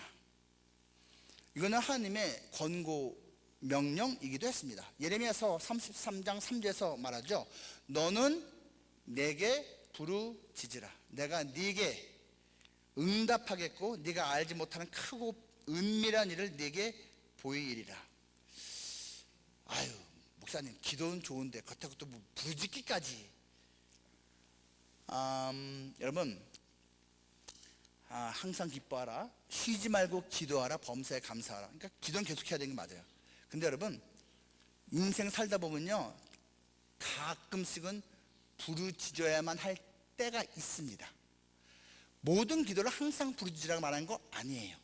근데 부르짖어서 기도해야 할 때가 인생 가운데 반드시 몇 번 있습니다. 근데 그때도 안 하는 건 문제란 얘기예요. 조용기 목사님이 젊을 때 목회 시작할 때 이분은 그렇게 소리내어서 울부짖어 기도하길 잘했대요. 천막 예배당에서 시작했는데, 근데 어느 장로님들이 찾아와서 그러더래요. 아니 교회가 장례식장도 아니고 툭하면 울부짖습니까? 젊은 목회자한테 권고를 해준 거죠. 그러지 말라고. 근데 뭐 그러면 개의치 않고 울면서 기도. 여러분, 인생 가운데는 반드시 적어도 몇 번은 울부짖으면서 기도할 때가 있습니다. 부르짖어야 할 때 부르짖으세요. 옆에 사람이 내 기도 드리면 어떡해요? 지금 무슨 상관이야 지금 그게? 옆에 사람이 신경 쓰냐고 울부짖지 못한다고요? 아니 이게 은밀한 내용의 기도인데 이거 그러면은 은밀한 독실에 가서 부르짖으세요. 제가 여러분 하나님께 부르짖을 때 예를 들면 어디서 이제 부르짖어 봤냐면은 화장실에서 기도해 봤습니까 여러분? 정말 은밀한 장소지요. 아주 또 향기로운 냄새도 있고. 제가 회사 생활할 때 화장실에서 진짜 여러 번 기도했고 그중에 몇 번은 울었습니다. 제가 여러분께 말씀드린 건가 딴 데서 말한 건지 기억이 안 나는데 입사를 딱 했는데 되는 일이 없는 거야. 입사 막내 들어갔어요. 졸업하기 전에 들어갔거든요. 대학교 4학년 11월 첫째 주부터 출근했어요. 얼떨결에 나간 거예요. 얼떨결에. 나는 그거 안 나가도 되는지 몰랐어. 그거 안 나간다 그러면 입사 취소된 줄 알았다고요. 그래서 네 하고선 갔어요. 일을 시키는데 아주 간단한 거 시켰다고요. 복사해와. 얼마나 쉽습니까? 여러분 그거 아세요? 복사도 읽고이면 복사 안 됩니다. 제가 진짜 복사 때문에 눈물 흘렸습니다. 그 사무실에 있는 복사기 이 복사해오라는 거 놓고선 복사 하라고 해서 몇 장 해갖고선 이렇게 버튼 눌렀는데 이게 딸려 들어가는 거야. 난 그런 기능이 있는지도 몰랐어요. 이게 원고가 딸려 들어간 거야. 원고가. 그리고 어디 끼어버린 거예요. 어떻게 열은지도 모르겠고 간신히 열어갖고선 이렇게 잘 안 돼갖고선 가위 같은 거 가지고 날카로운 거 갖고선 막 끄집어야 되냐고 원고가 찍 가버린 거예요. 주여, 복사를 못하는 신입사원.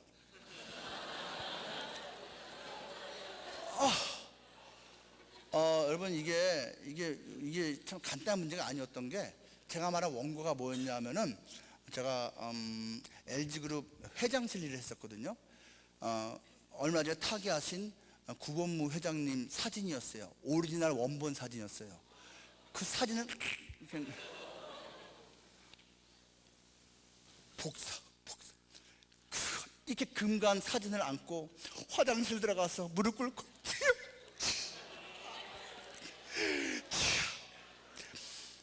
여러분 제가 크게 외치지 않았지만요 신음하듯이 기도했습니다. 주님 이게 뭡니까? 복사도 제대로 안 되고 우리 팀장님이 화내지 않게 해주옵소서. 제가 눈물 찔끔찔끔 흘리면서 기도했어요. 그런 일 여러 개 했습니다. 여러 개 했어요. 큰 목소리 안 냈으니까 그 부르짖는 게 아니라 부르짖은 겁니다. 나중에 제가 미국 갔는데요. 미국에서 도착하고 며칠 후에 맹장염 걸렸어요. 맹장 수술 받았어요. 1,300만 원. 정말 너무 힘들었어요. 말하자면 길고요. 기도를 해야 될 거 아니에요. 그럴 때. 근데 이 가장인데가 이것 때문에 속상해서 막 소리내고 부르짖어 기도한다라는 것이 좀 쑥스러운 거예요. 아내도 있고 애들 요만한 애들인데 이 아빠가 의연한 모습을 보여야 될 거 아니에요. 근데 눈물은 나고 근데 기도할 때는 없고 조그만 집에서 화장실 들어가서요. 화장실 좋은데요 여러분 정말 바가지에다가 물 가득 담고 바가지에 얼굴 확 받고 기도한 거예요.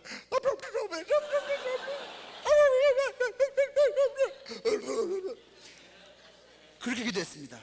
하루가 아니라요. 제가 거의 한 달 그렇게 울었습니다. 한 달 그렇게 울었어요. 하나님. 여러분, 부르짖을 환경이 안 된다고요? 옆에 사람 신경 쓰인다고요? 핑계입니다. 정말 간절하고 속상하고 하나님 찾고 싶으면요. 그렇게 할 수 있습니다. 해야 됩니다. 부르짖으라고 하니 권고하시잖아요. 기도의 능력을 부인하고 또는 불신하는 사람은요 이런 말을 하곤 합니다. 기도할 시간에 차라리 몸을 움직여서 뭔가를 하라고. 이게 여러분, 이게 참 맞는 말이면서도 맞는 말이 아닙니다. 우리 크리스천은요, 니즈가 있을 때는 니즈를 꾸려야 됩니다. 이게 정말 중요한 말입니다, 여러분. 나에게 뭔가 필요가 있잖아요. 니즈가 있을 때는요, 무릎, 니즈를 다운시켜야 됩니다. 니즈는 있는데 내가 열심히 움직여서 뭐 해내겠다? 아니, 가만히 있는 게 이상한 것 같죠? 천만에요. 가만히 있는 게 아니고요, 무릎 꿇고 니즈를 꿇고 하나님께 도와달라고 하는 거예요. 도와달라고 하고 움직이는 거예요.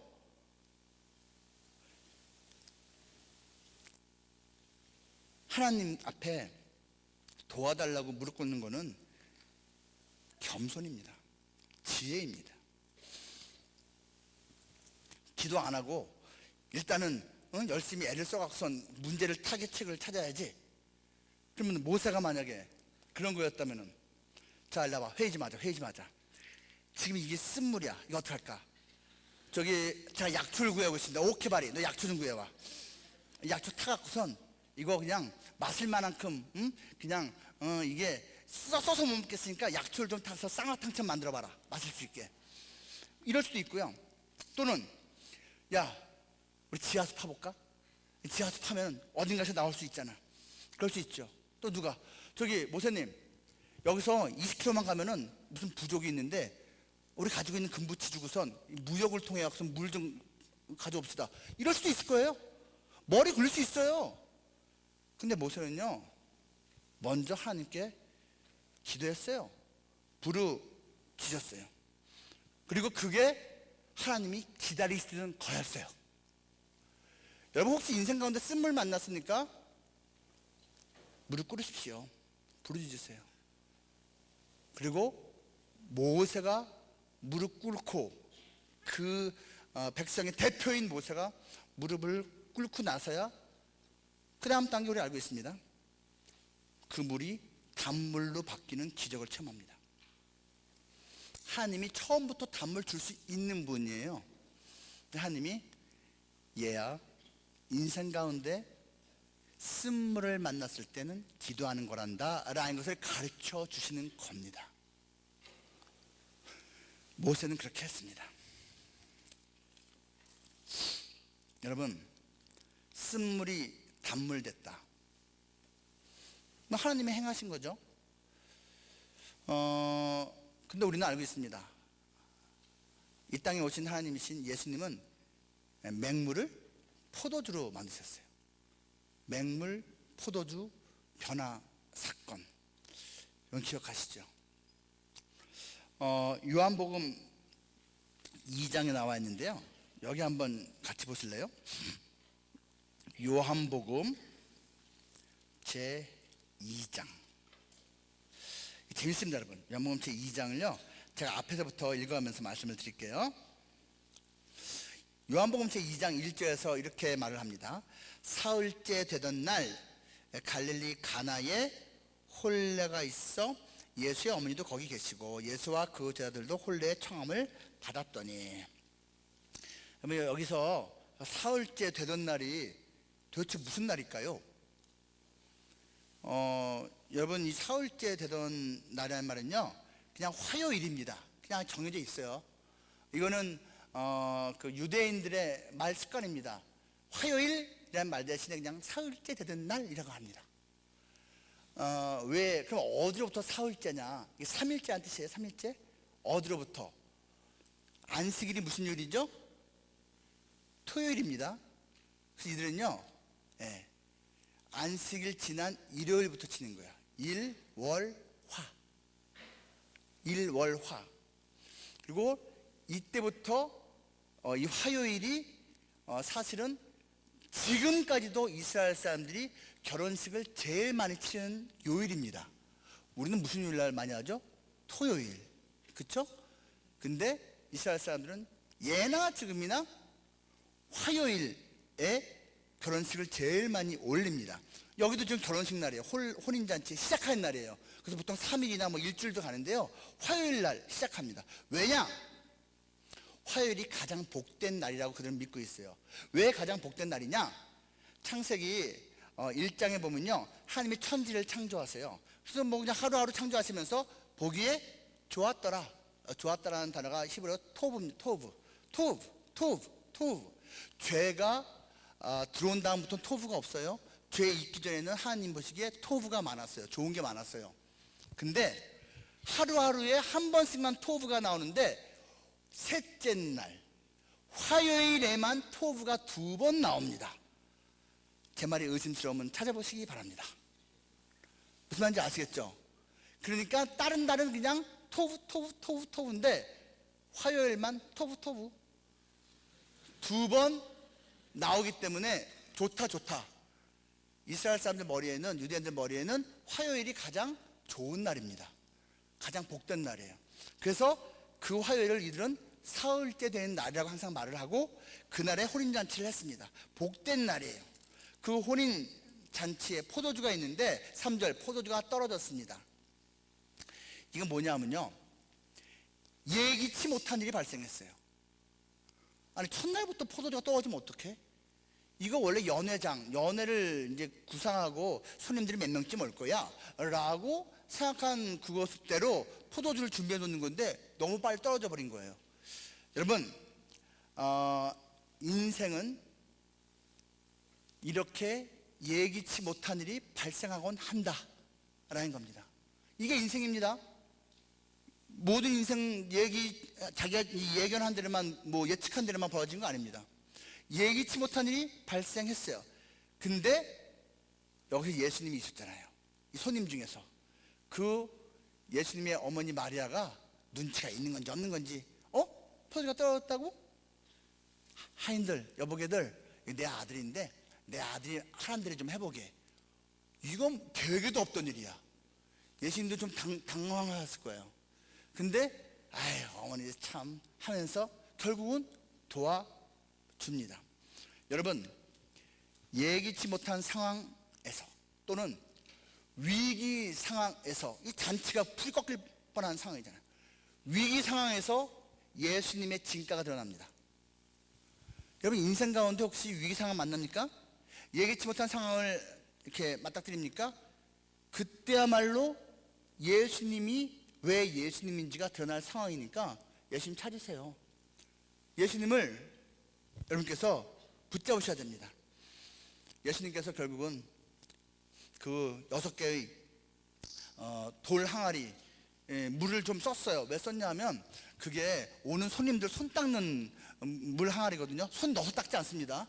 이렇게 떠갖고선 바깥에서 손 닦는 거예요. 그러니까 계속 떠서 했으니까 물이 없어졌을 거 아니에요. 야, 거기다 물 다시 채워라. 그래서 아구까지 다 채우고 나서 다시 갖다 줘야 했는데 포도주 바뀌어져 있는 거예요. 하인들이 순종했죠. 하인들은 이게 또 뭐하는 짓이야 라고 생각은 했겠지만 감히 묻지는 않았어요. 근데 결과적으로는 더 맛난 포도주가 주어졌습니다. 도대체 이런 일이 왜 주어졌을까요? 이 일은요, 사실 예수님께서 의도하셨는지 아닌지는 모르겠지만 예수님이 어떤 분인지를 갖다가 드러내는 놀라운 사건입니다. 그 요한복음 그 2장에서요 이 사건 6절에 이렇게 말합니다. 거기에 유대인의 정결 예식을 따라 손 닦는 거예요. 두세 통 드는 돌 항아리 6이 놓였는지라. 유대인의 정결 예식이라고 써 있어요. 여기는요. 그 다음에 그 밑으로 오면요, 같은 2장에서요 다른 사건이 나와요. 예수님이 6월절에 이제 그 성전에 있는 그 장사하는 사람들 쫓아내는 장면이 나와요. 근데 그 사건의 첫 구절 13절 이렇게 말합니다. 유대인의 6월절이 가까운지라. 여기서는 유대인의 6월절이라고 말해요. 그리고 이 사건 지난 다음에 3장 가면요, 그 유명한 바리새인 니고데모를 만나는 장면이 나오는데 그 장면의 첫 구절이 이겁니다. 바리새인 중에 니고데모라 하는 사람이 있으니 유대인의 지도자라. 공통적으로 이 사건마다 반복되는 단어가 있어요. 유대인의 지도자, 유대인의 6월절, 유대인의 정결 예식. 이 공통점이 뭔지 아세요? 예수님을 만난 다음에 니고데모가 깨집니다. 중생에 대해서 듣고요, 예수님에 의해서 니고데모의 자기가 평생 가지고 있던 사고체계, 신앙체계, 영적인 체계가 깨집니다. 너 모르지? 네가 유대인의 지도자지만 모르지? 거듭나야 돼. 거듭나는 게 뭐죠? 엄마 뱃속 다시 들어간다고? 하여튼 거듭나야 돼. 성령으로.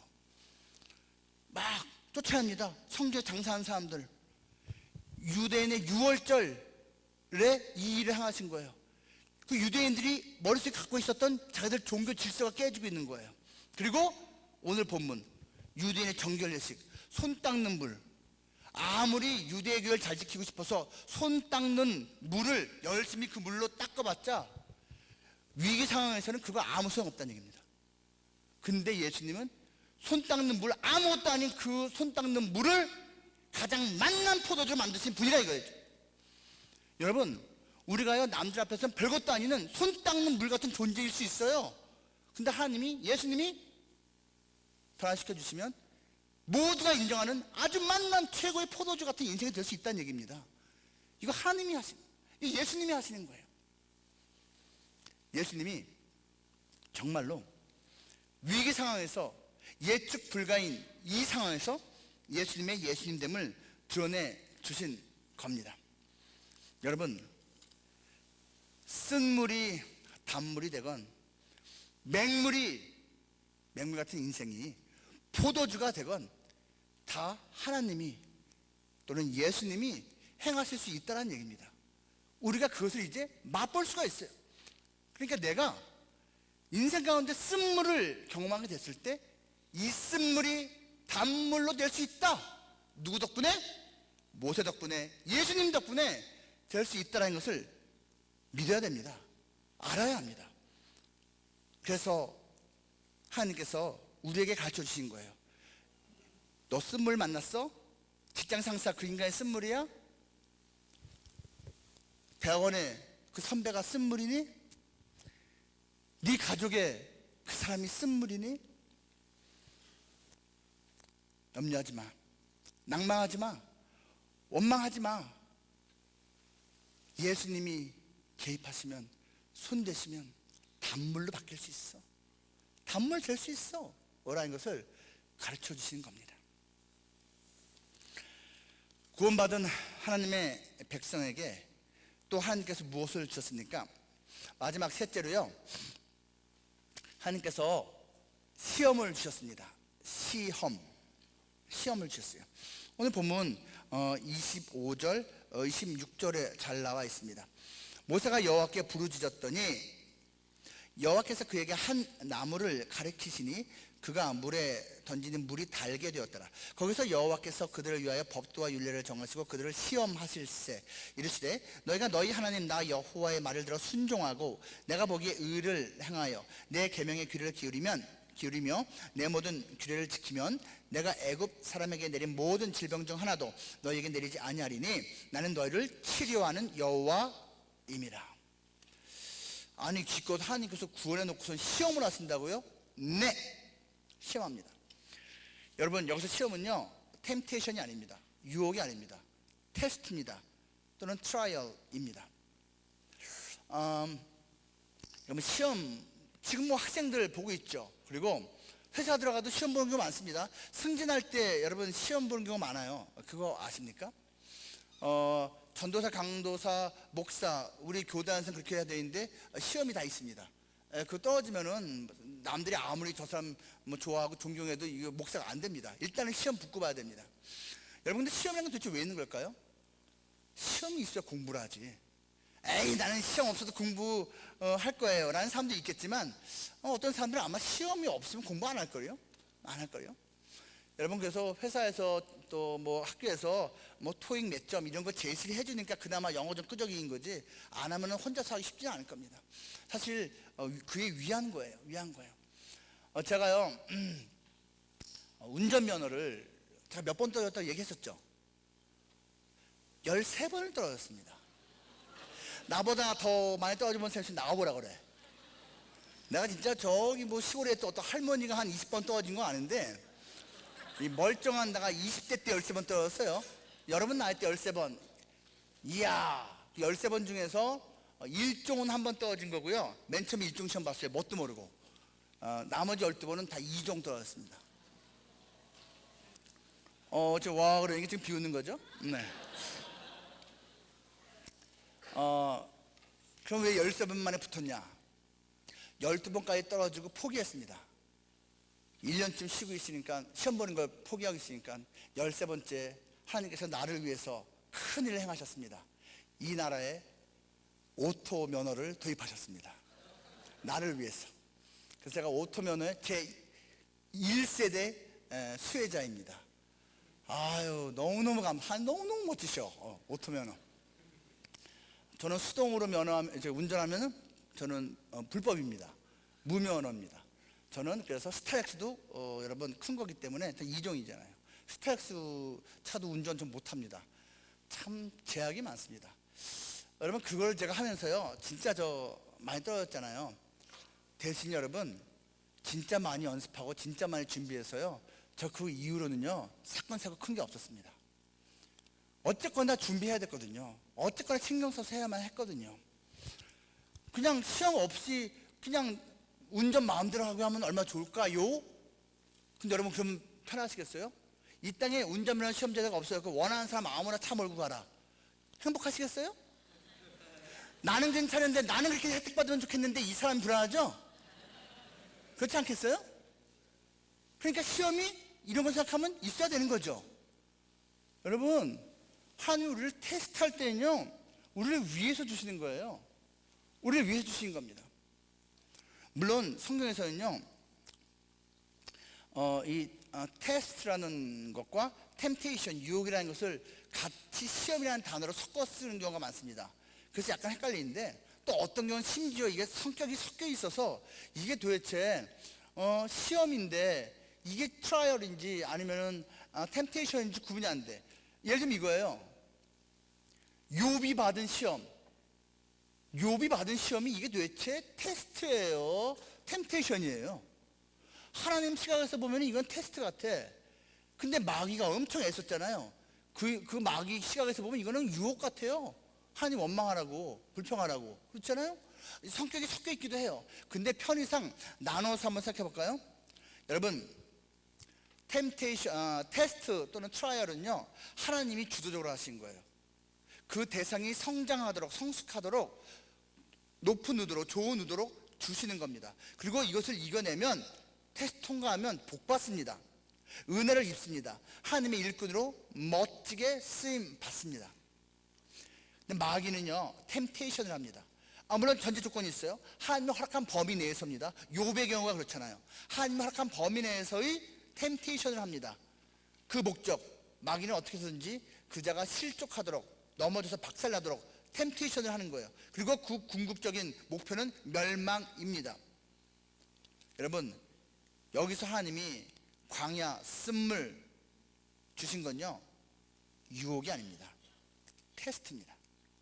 테스트가 써 있어요. 성경에 영어 성경 보십시오. 테스트가 써 있습니다. 이것을 잘 가르쳐주신 본문이 신약성경 야고보서 제1장입니다. 이거 다 아시죠 여러분? 야고보서 제1장 제가 읽어드릴 테니까 여러분도 한번 찾아서 보면 좋겠어요. 야고보서 제1장 2절 말씀. 내 형제들아 너희가 여러가지 시험을 당하거든 온전히 기쁘게 여기라. 이게 바로 하나님이 말씀하신 그 시험, 기쁘게 여길 만한 거예요. 온전히 기쁘게 여기라. 근데 여러분 이거 시험을 갖다가 유혹으로 생각하면 너희가 만약 유혹을 당하거든 기쁘게 여겨라. 말이 됩니까? 이거 테스트입니다. 이는 너희 믿음의 시련이 인내를 만들어 내는 줄 너희가 알미라. 여기서 시련 나오죠. 근데 여러분 이게 번역을요 우리가 약간 바꿔서 했어요. 앞에 있는 시험이 영어로는 트라이얼이고 여기 시련이 테스트입니다. 근데 똑같다고 칩시다. 아시겠죠? 하나님이 주신 거예요. 4절 인내를 온전히 이루라.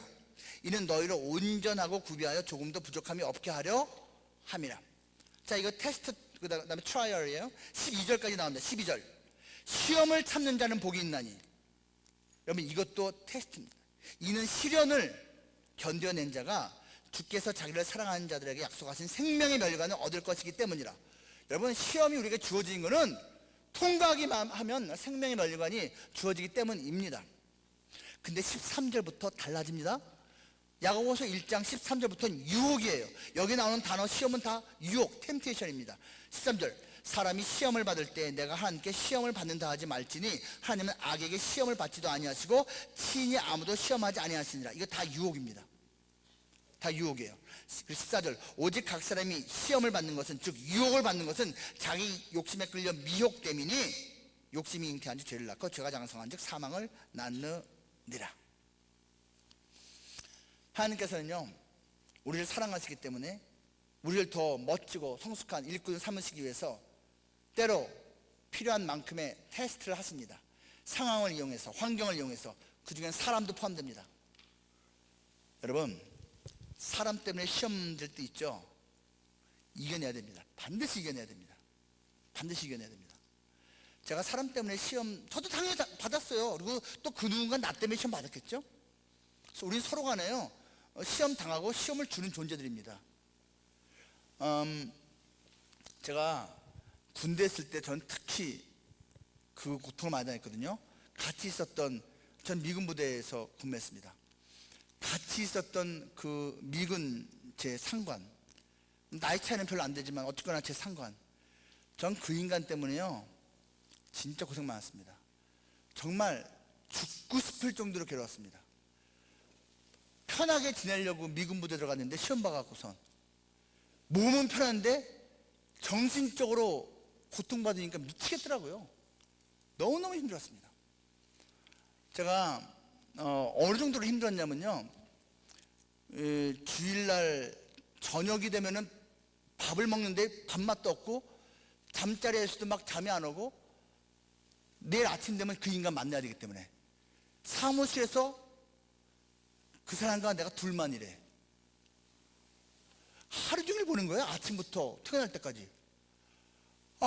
딴 데는 하하호호 웃으면서 얘기도 많이 하고 아기자기한. 근데 나는 그 부대 본부 헤드쿼터에서 근무했는데 그 방에서는 그 인간하고 남아있는 거예요.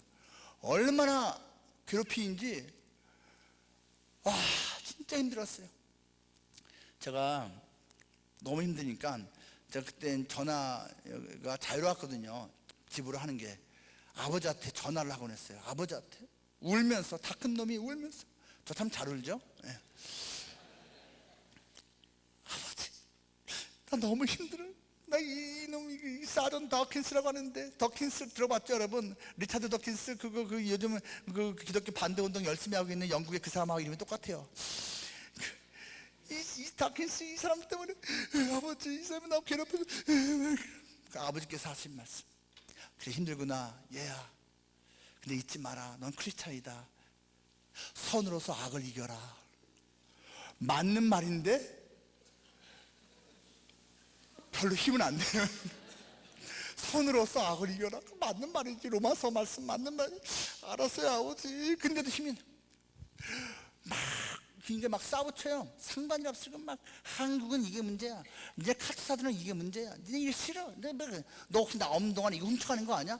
실은 그런 사람도 있었거든요. 포스트잇 훔쳐가고 뭐 볼펜 몇 개 집에 가져가는 사람도 있었어. 맞아. 근데 그거 갖고서 나한테 너 나 없을 때 가져가는 거 아니야? 그래 내가 마음은 있었다. 근데 너 때문에 안 한다 내가. 계속 괴롭히는 거야. 계속. 그럼 내가 또 어디 갈게요? 화장실.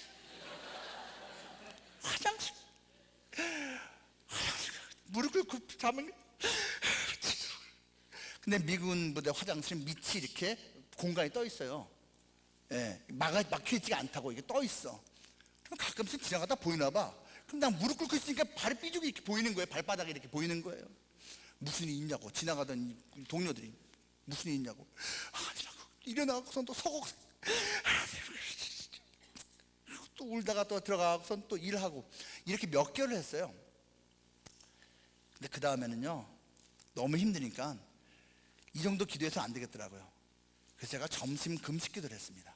점심을 안 먹고 1시간 내내 밥 먹는 시간 동안 사무실에서 그냥 기도만 했습니다. 기비지게 기도했습니다. 근데요 그거 아세요 여러분? 제가 아무리 그 사람 원망스럽고 짜증나고 화가 나고 해도요 1시간 내내 그 인간 놓고 기도를 못 하겠더라고. 그래서 1시간 내내 기도했는데 그 인간과 관련해서 원망스럽다 하나님 도와주십시오 빨리 헤어지게 해주십시오 얘 빨리 미국 가게 해주십시오 솔직히 이렇게 기도하게 됐어요. 하나님 저 인간 안 들어가고 뭐 하십니까? 저 인간 하나님 빨리 그냥 좀 처리하시죠. 내가 이기려도 했어요. 다윗이 시편 보면 저주시가 되게 많거든요. 난 다윗이 엄청나게 솔직하다 생각해요. 나도 막 그렇게 기도했어요. 근데요, 1시간 중에 10분 정도 그렇게 기도하고 50분은 다른 기도할 수밖에 없더라고요. 그러니까 아버지, 어머니, 동생에다가 친구에다가 무슨 또 누구에다 뭐에다 이걸 갖다 하다 보니까요, 1시간 내내 기도하는 게 한 달, 2달 하다 보니까 아예 습관이 돼버린 거예요. 제가 그 인간 덕분에 기도의 용사가 됐습니다. 나중에 지나보니까 내가 그 인간 덕분에 진짜 덕받네? 기도하다 보니까요, 어느 하나님이 마음으로 음성을 들려주셨습니다. 태양아, 이겨내라. 그 사람은 내가 너를 위해서 특별히 보낸 교관이다. 너를 위해서 걔를 보냈다. 제가 그 음성을 듣는 순간 아멘 했습니다. 여러분 혹시 직장에서, 대학원에서, 학교에서, 뭐 또 같은 조에서, 같은 또 이렇게 찬양팀 내에서 혹시 힘든 어떤 관계가 있습니까? 하나님이 보내셨다고 생각하면 됩니다. 하나님이 보내셨다고 생각하면 돼요. 제가 그 음성을 듣고 오케이, 그 다음부터 기도가 바뀌기 시작했습니다. 하나님, 그 사람 불쌍히 여겨주십시오. 그의 마음이 열리고 한국 사람에 대한, 한국에 대한 그런 나쁜 생각이 바뀌게 해주십시오. 제가 열심을 다해서 그 사람 품겠습니다. 도와주십시오. 기도가 바뀌기 시작했습니다. 그리고 한 달, 2달 시간이 더 흘렀습니다. 그리고 어느 틈엔가 6개월, 8개월 시간이 지나고 이 사람이 미국으로 돌아가게 됐습니다. 드디어 이제 헤어질 때쯤에는 제 마음이 다 풀렸습니다. 놀랍게도 이 사람도 나를 좋아하는 거예요. 헤어질 때쯤에는.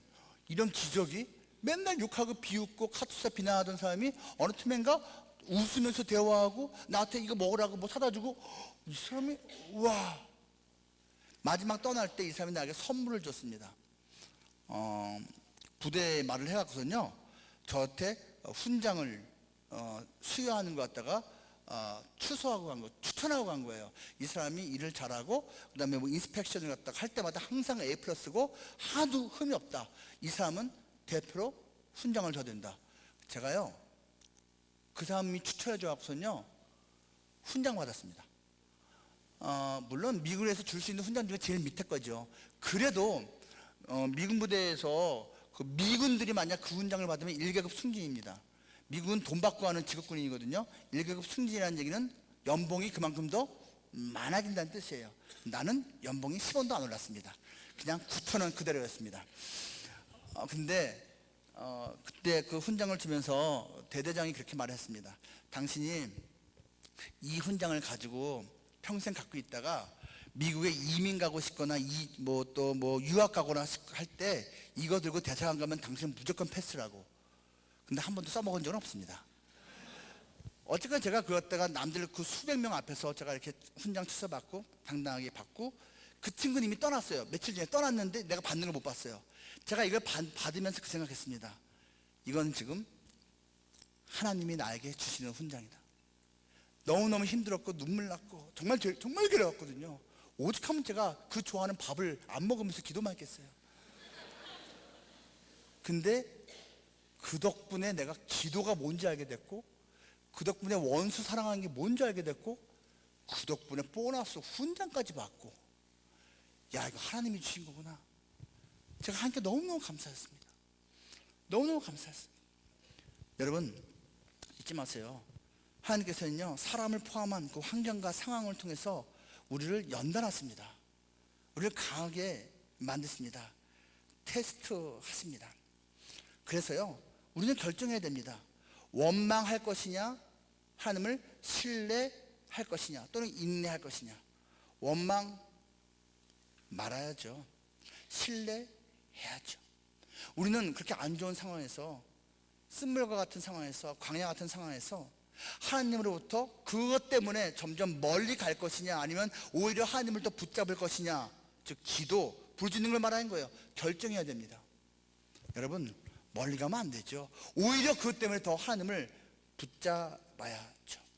또 한 가지, 우리는 그렇게 쓴물을 만나고, 그리고 광야 같은 환경에서 이런 여건을 허락한 하나님을 외면하고 무시할 것이냐, 아니면 그 하나님께 순종하며 나아가게 할 것이냐를 결정해야 됩니다. 모세는 똑같은 상황인데 달랐습니다. 그는 부르짖었고 눈을 뜨자 하나님께서 어떤 한 나무를 보게 하셨습니다. 오늘 본문에서는 하나님께서 한 나무를 가리켰다, 포인트 했다고 되어 있는데, 정확히 표현하면 하나님께서 쇼 해줬다, 보여주었다라고 말을 하고 있습니다. 보이는 거예요. 그전에도 그 나무는 있었을 거라고. 그전에도 있었는데 눈에 띄지 않은 거죠. 근데 하나님이 부르짖고선 하나님 도와주십시오. 딱 떴더니 하나님께서 마음으로 말씀하셨겠죠. 모세에게, 얘야 이거다. 이 나무를 물에 넣거라. 그 나무 무슨 나무인지 몰라요. 빼서 쓴물에 넣었더니 단물이 되었습니다. 흔히 이 나무를 상징적으로 십자가라고 해석을 합니다. 그 쓴물을 단물로 바꾸는 것은 예수 그리스도의 십자가라는 것이지요. 여러분, 시험 받았을 때 기도하십시오. 시험 받았을 때 하나님 붙잡으세요. 그러면 보입니다. 그러면 들립니다. 그러면 만납니다. 하나님께서 보여주실 때 일이 풀리기 시작합니다. 하갈이 광야에서 배회할 때 하나님께서 하갈에게 샘물을 보여주셨습니다. 아브라함의 조카 롯은 자기 눈으로 보고 좋은 대로 소돔과 고모라를 따라갔습니다. 하지만 아브라함은 똑같이 소돔과 고모라 볼 수 있었지만 따라가지 않았고, 하나님께서 보라 하신 것, 하나님께서 보여주신 것을 보고 따라갔습니다. 하나님께서 밤하늘의 별들을 보여주셨습니다. 아브라함, 저거 봐라. 네 자손이 저렇게 될 거다. 아브라함, 동서남북 봐라. 다 너와 너의 자손의 땅이 될 것이다. 여러분, 내가 보는 것, 내 눈에 보이는 대로 따라가지 마세요. 하나님이 보여주시는 것을 따라가야 성공합니다. 승리합니다. 근데 그 하나님이 보여주시는 게 맨눈으로 그냥 보이지 않습니다. 기도하는 사람, 하나님을 신뢰하고 하나님의 옷을 붙잡는 자에게 그것이 보입니다. 모든 문제의 궁극적인 해결은 예수 그리스도 십자가입니다.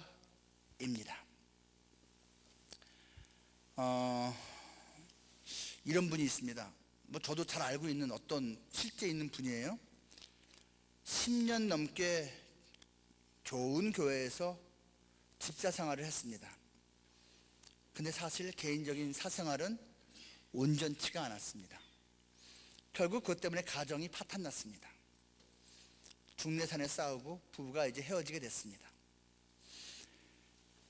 근데 그래도 교회를 10여 년 다녔고 집사니까 마침 교회에서 하는 무슨 영성 수련회가 있어서 그거나 한번 같이 다녀오고 헤어지자라고 부부가 약속을 했습니다.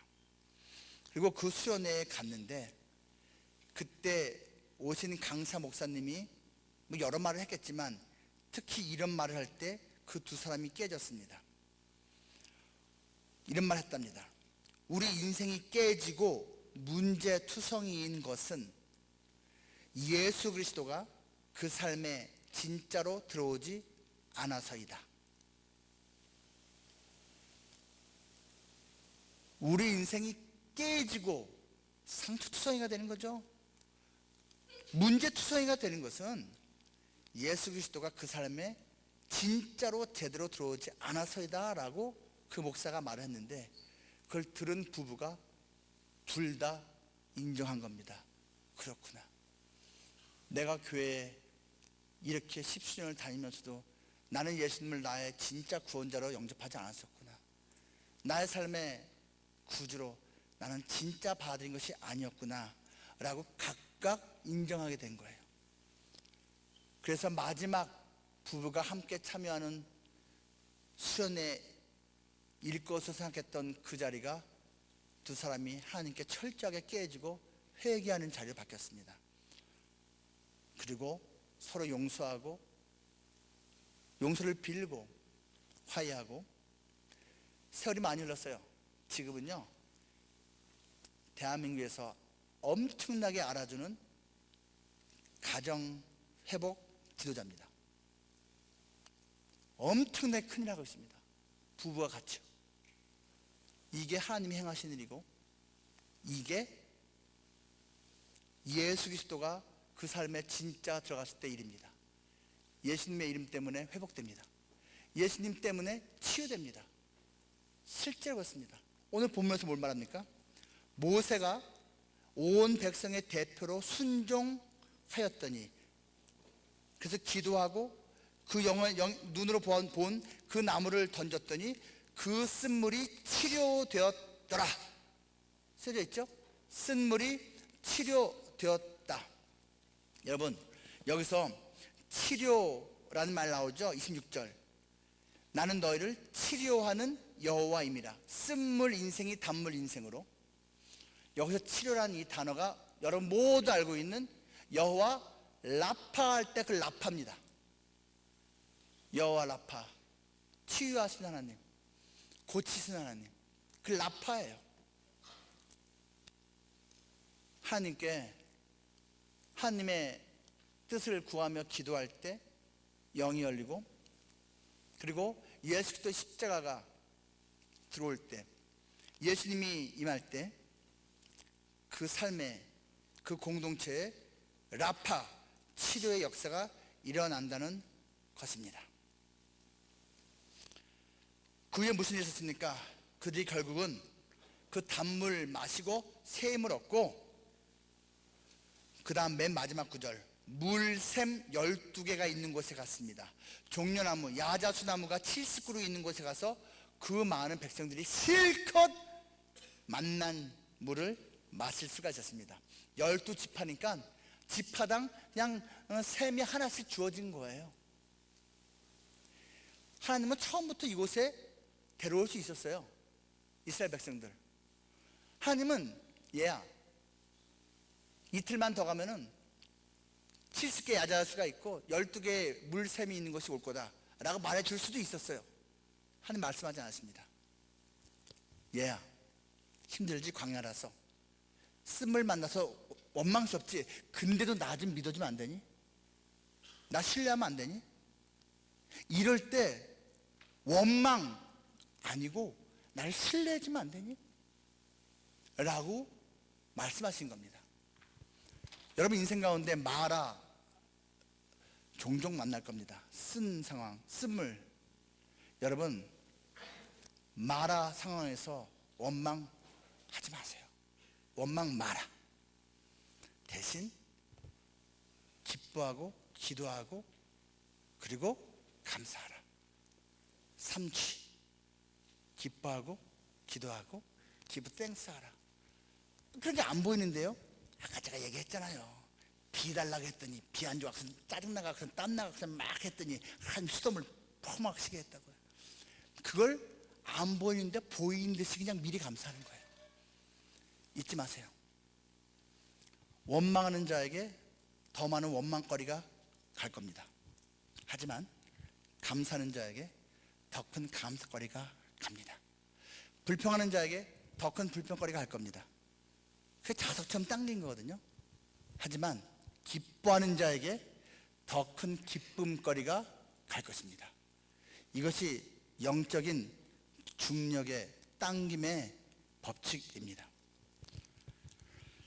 광야에서 지내고 있습니까? 쓴물을 만났습니까? 시험 중에 있다 생각하십니까? 이 모든 것 모세가 있었기 때문에 결국은 극복됐습니다. 그 모세가 앞장서서 이겨냈습니다. 승리했지요. 최종적으로 40년 광야 생활을 했고요. 그랬지만 가나안 땅에, 약속의 땅에 들어갔습니다.